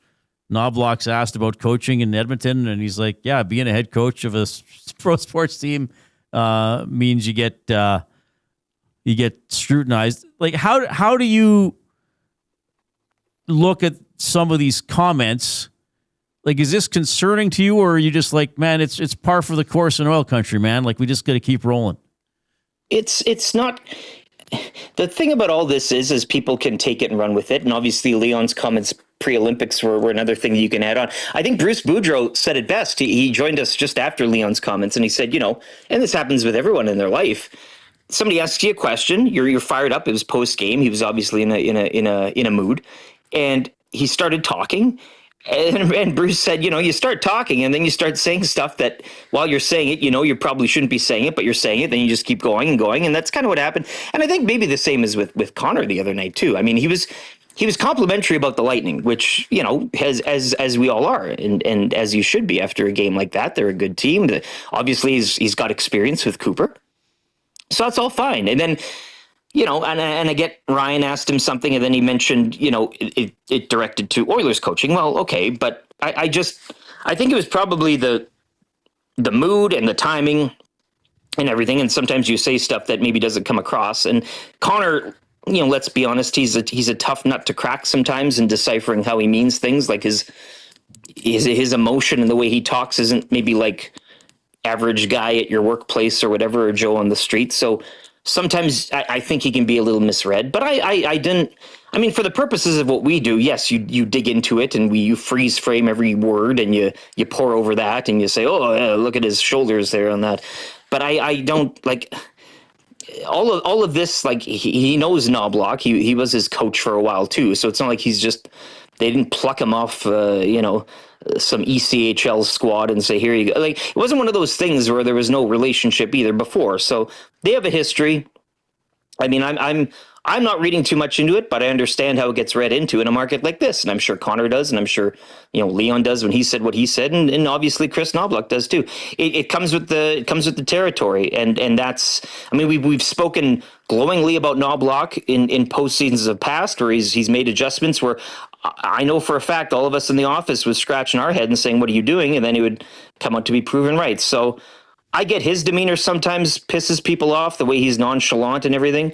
But we've also said that even keel approach has worked in their benefit at times. So you gotta, what do you want? You fly off the handle or what? And the whole team taking the aspect of the coach. Well, yeah, there's something to be said with that too. But I don't know, like you bring in torts, like what's, and I know I read too much on Twitter, and that's obviously not a thing. But yeah, what do people want in the end? I guess so. Well, they just want to win, I don't right? read much into it. Sorry, they just want to win. It's like I always say: until you win, you can't win. No, and everybody wants to. Like I don't question anybody's hunger or desire for it. But no, I mean this. And again, this was a season when we knew coming in, and we all said it. And I keep it's not an excuse, but it's a reason. This probably wasn't the year roster wise and cap flexibility wise that they were going to. Now you could in the Pacific. I don't know. I wouldn't want to go out and win the Pacific outright based on playoff positioning this year. I don't think. I'd rather get this Golden Knights team, really. Let Anaheim deal with Utah or whatever the case is. But anything can happen in this division. So you roll the dice, you see where they come. And again, I would just say, like, this is a bit of a break in the melee. He's played the Olympics, McDavid, Draisaitl as well. You've had 2 long runs to the cup. It's not taking a year off. They obviously didn't set out this year to say, hey, we're going to take a year off. But I don't think it's as immediate that you need to have success each and every year, especially this one, when we all identified that it would be a little more tough money-wise and everything else, as opposed to heading into this summer and beyond. Eric, you're a beautiful man for hopping on. A lot of people are appreciating your appearance here at a different time of day. What's coming up on your show tomorrow? Craig Button usually on Tuesdays. We'll have Wyshynski as well for a hot lap around the NHL from his perspective. I know he's always a hit with the listeners. Confessions, it's Tuesday, so Dustin likes to play some Creed every once in a while. We celebrate the movie Tombstone here and there. So, yeah, it'll be the shows consistently get better as the week rolls on. Although I do say Monday is a strong start. I don't mind Mondays. Friday is obviously the best. I love a Thursday show. Wednesdays, not so much. I'll take Tuesday over Monday. But yeah, that's kind of my rankings of the week for shows. Oh, there we go. Lieutenant Eric's rankings of power. Incredible stuff. Thank you very much for coming on. I look forward to seeing you tomorrow and continuing this conversation off air. Yeah, well, we don't have to either, but if you want, that's fine. And thanks to you and thanks to Zach. I really appreciate it. Yeah, well, you know what you should try to do tomorrow? Try to get Trevor to blink and or pee. Well, he does both of those regularly. All right. See you, buddy. Goodbye. Lieutenant Eric on the Oil Country Towing video hotline, the close-up. Yeah, man, I love that guy. He's such a good guy. I knew like nothing about him until I started working here. Well, I knew he existed. I knew little things about him. He's a beautiful man. And now you're happy that you know a lot about him. Intelligent man. Now he can just come on my show. I agree. Yeah. Well, look at this little photo that he has up for us. Only we can see this, but that's he's in the background. Okay. He's in the bullpen. That's not on air. Thank you. Okay. It is not on air. No, Goob, you're a controversial man. He wants to show us very special things. Well, he certainly is, isn't he? Yes. If there was an SD for Good Guy of the Year, he'd win it every year. Edmonton Sports Talk is presented by Play Alberta. Make your bets count for you and everyone else with the Play Alberta app, with hundreds of player prop bets on the biggest leagues, NFL, CFL, NHL, NBA, MLB, you name it. You're not just playing for fun, you're supporting your province. Play Alberta helps fund Alberta programs and services. PlayAlberta.ca, get the Play Alberta app. I'm doing Jay's Play of the Day. I think that game's already started, right? So too late to wager on that. But it was 2.75 to 1. Stützle point, Zibanejad point, and the Senators to win the hockey game. We'll see if I can nail that one for you. All right, final segment with words of the day and some other laughs when we get back.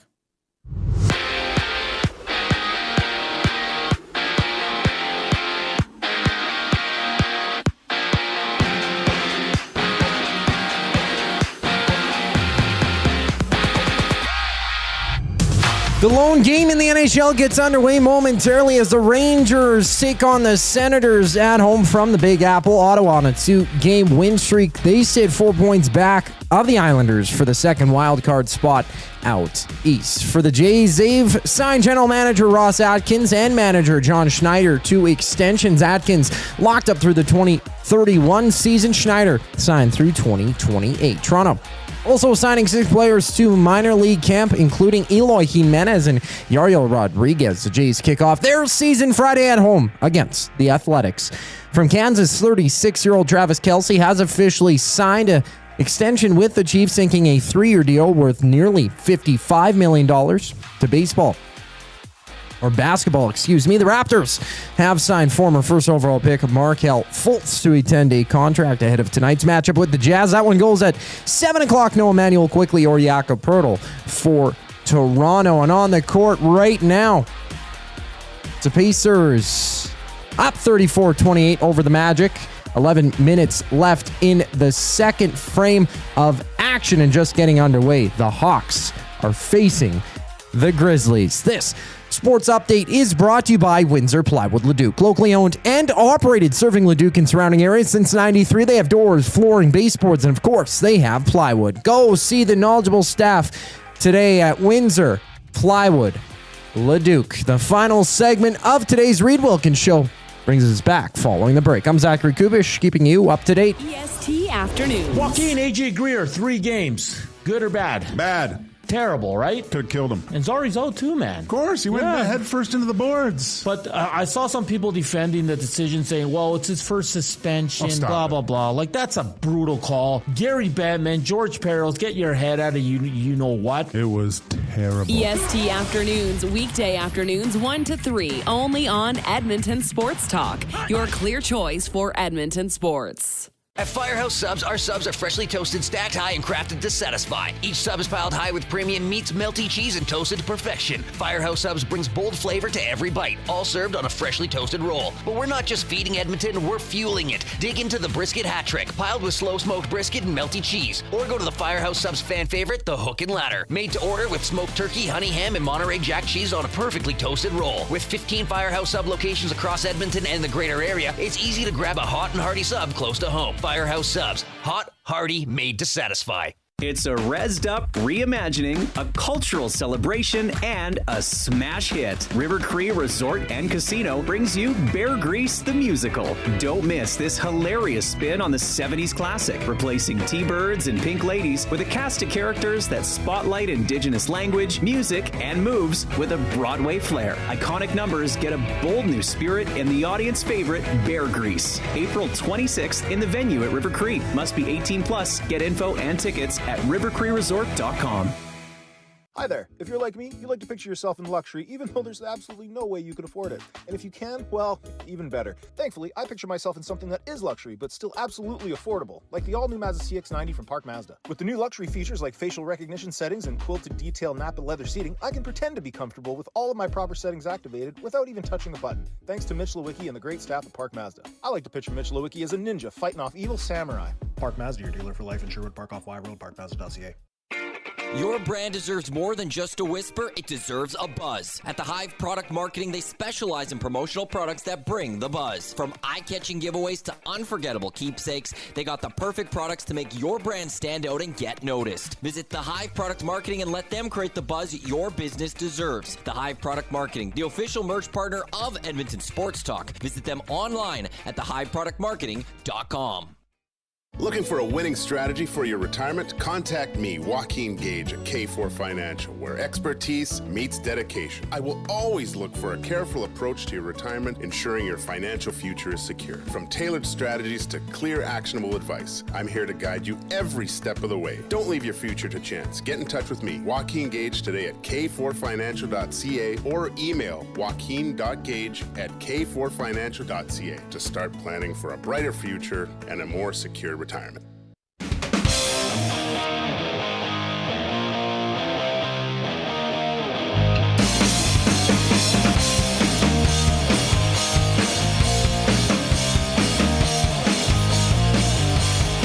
All right, tough go lately for Oilers goaltender Tristan Jarry. We did not see him on this 4-game homestand. Might see him, though, on this 2-game road trip. Here's Kris Knobaluch. Sometime on this road trip, we said before the game that he was going to play one of the games on the road trip. And so no matter if we won or lost the other night against Tampa, Jarry was going to get the net. And we're just deciding on which game that's going to be.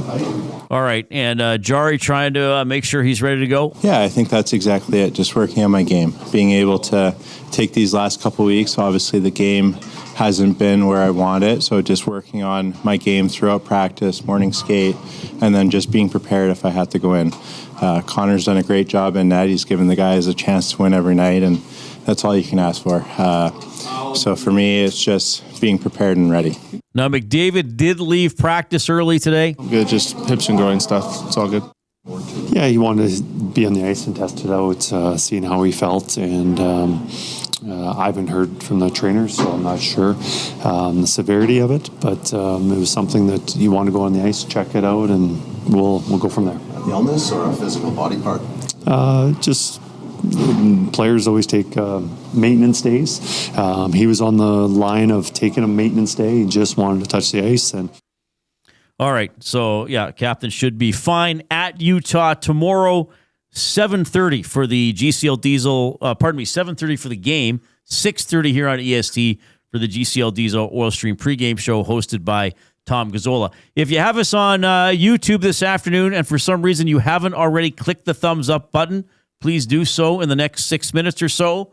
We're at 118 thumbs. Not bad. Let's get to 125. If there's 7 people who haven't clicked, get in there and click. All right, we got to do our words of the day.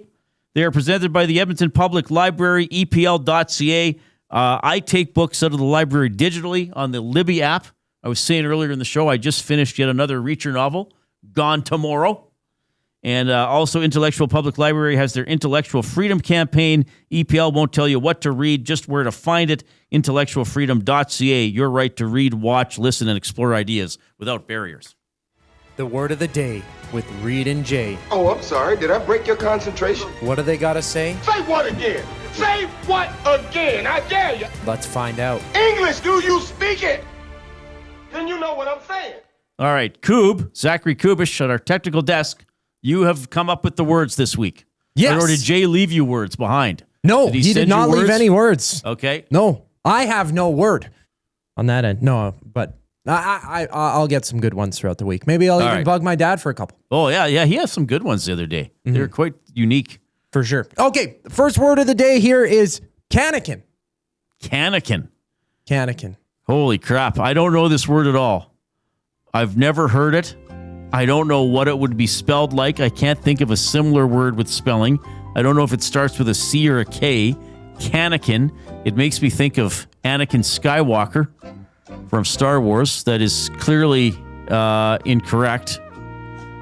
So, Cannikin. Well, I got to write down some possible spellings. Go with your gut. Jay always tells me to go with my gut. Okay, I'm going to take a wild stab at it. Okay. Cannikan. Oh, I can see where you're going with that, but it's Cannakin. Cannakin. So it did start with a C, and it did have a K for that other solid K sound. Mm-hmm. But I had 2 N's, and then I reversed the A and the I, so I wasn't really close. No. So it actually is Anakin with a C on the front. Yeah, I should have spelled it the way. Cannikin. This word, again, it doesn't remind me of it. Well, canine. I don't know. Would you like a sentence? I better take a sentence. Sacrifice yet another half point. A half point. I'm just going down in flames here. You can only get 0.5 out of 2 on this first one. Okay. The sailor drank his ration of wine from a small cannikin. The sailor drank his ration of wine from a small cannikin. Goblet or small glass? Ooh. Well, you already used the word small in the sentence in front of it. Yeah. So I'm going to say it's a wine glass. It's a metal wine glass. No, it is not. Okay, I'm going to give you 0 for 2 on that. Yeah. It's a small can, cup, or drinking vessel. I guess you said wine glass. So 0.25 out of that, would you say? You could give me a charity point something. Not very much, though. Purely for charity. Not good. That's a tough word. A point Hyman. Cannikin. So it's just a small cup or glass. A small can, cup, or drinking vessel. Now, who came up with the sentence? Artificial intelligence came up with the sentence. Because technically, it didn't need to use the word. A cannikin is small. So a small cannikin would be incredibly small. Yeah, small. Yeah. So AI is okay, this is a better sentence. He scooped fresh water from the stream with his tin cannikin. Yeah, there we go. That's a way better sentence. Better sentence. And it originates from the 16th century, Middle Dutch word. Yeah, I think I deserve 0.18 or something. Sure. I'll give you a point. Hyman? Even if just to penalize AI for its sloppy sentence. Yeah, okay. All right. Oh, how do I say this next one? Hold on. Uh-oh. I had it. We got a pronunciation here. Patriker. I don't know if you've gotten this one before. Patriker. I'm going to take a stab at it here. Petricer. C-H-O-R. That is correct. Okay. Nice. I've read this word, and in my head, I've always said it petrichor. Petrichor? But it's petrichor. That's what I would have said if I didn't get the pronunciation. I'm going to have to take a sentence here. I don't know where to go with this one. In a sentence. Thought I had the sentence up. Hold on. Okay, the thick scent of petrichor lifted from the dry garden. This is like the smell in the morning, or the smell of dew, or something like that. Yeah, Jay did give me this one. Directionally correct. Okay. Yeah, okay, sorry, finish the sentence. When you started reading it, though. Yeah, the thick scent of petrichor lifted from the dry garden after the summer storm. The smell of earth or something like that? The smell of soil? Yeah, earthly smell. Is essentially what it is. A pleasant smell that frequently accompanies the first rain. He did give that one. Yeah, he did give that one. Oh, really? Okay. Yeah, for sure we had that one. Definition. So whatever, I can get, you can give me... I like the smell of just give me petrichor. 1.5 out of 2. We'll call it a day. Yeah, okay. That's fine. Who doesn't like the smell of petrichor in the morning? Game day tomorrow. Our coverage resumes, not just on the audio and video streams, but the Nielsen Show with Lieutenant Eric from 6 to 9 is also on 95.7 Cruise MN. But get the streaming stuff all day long wherever you stream audio or on YouTube. How many thumbs did we get? Oh, we're over 125. We'll go for 155 tomorrow on the game day. On behalf of Zachary Kubish, I'm Reid Wilkins. Have a great evening.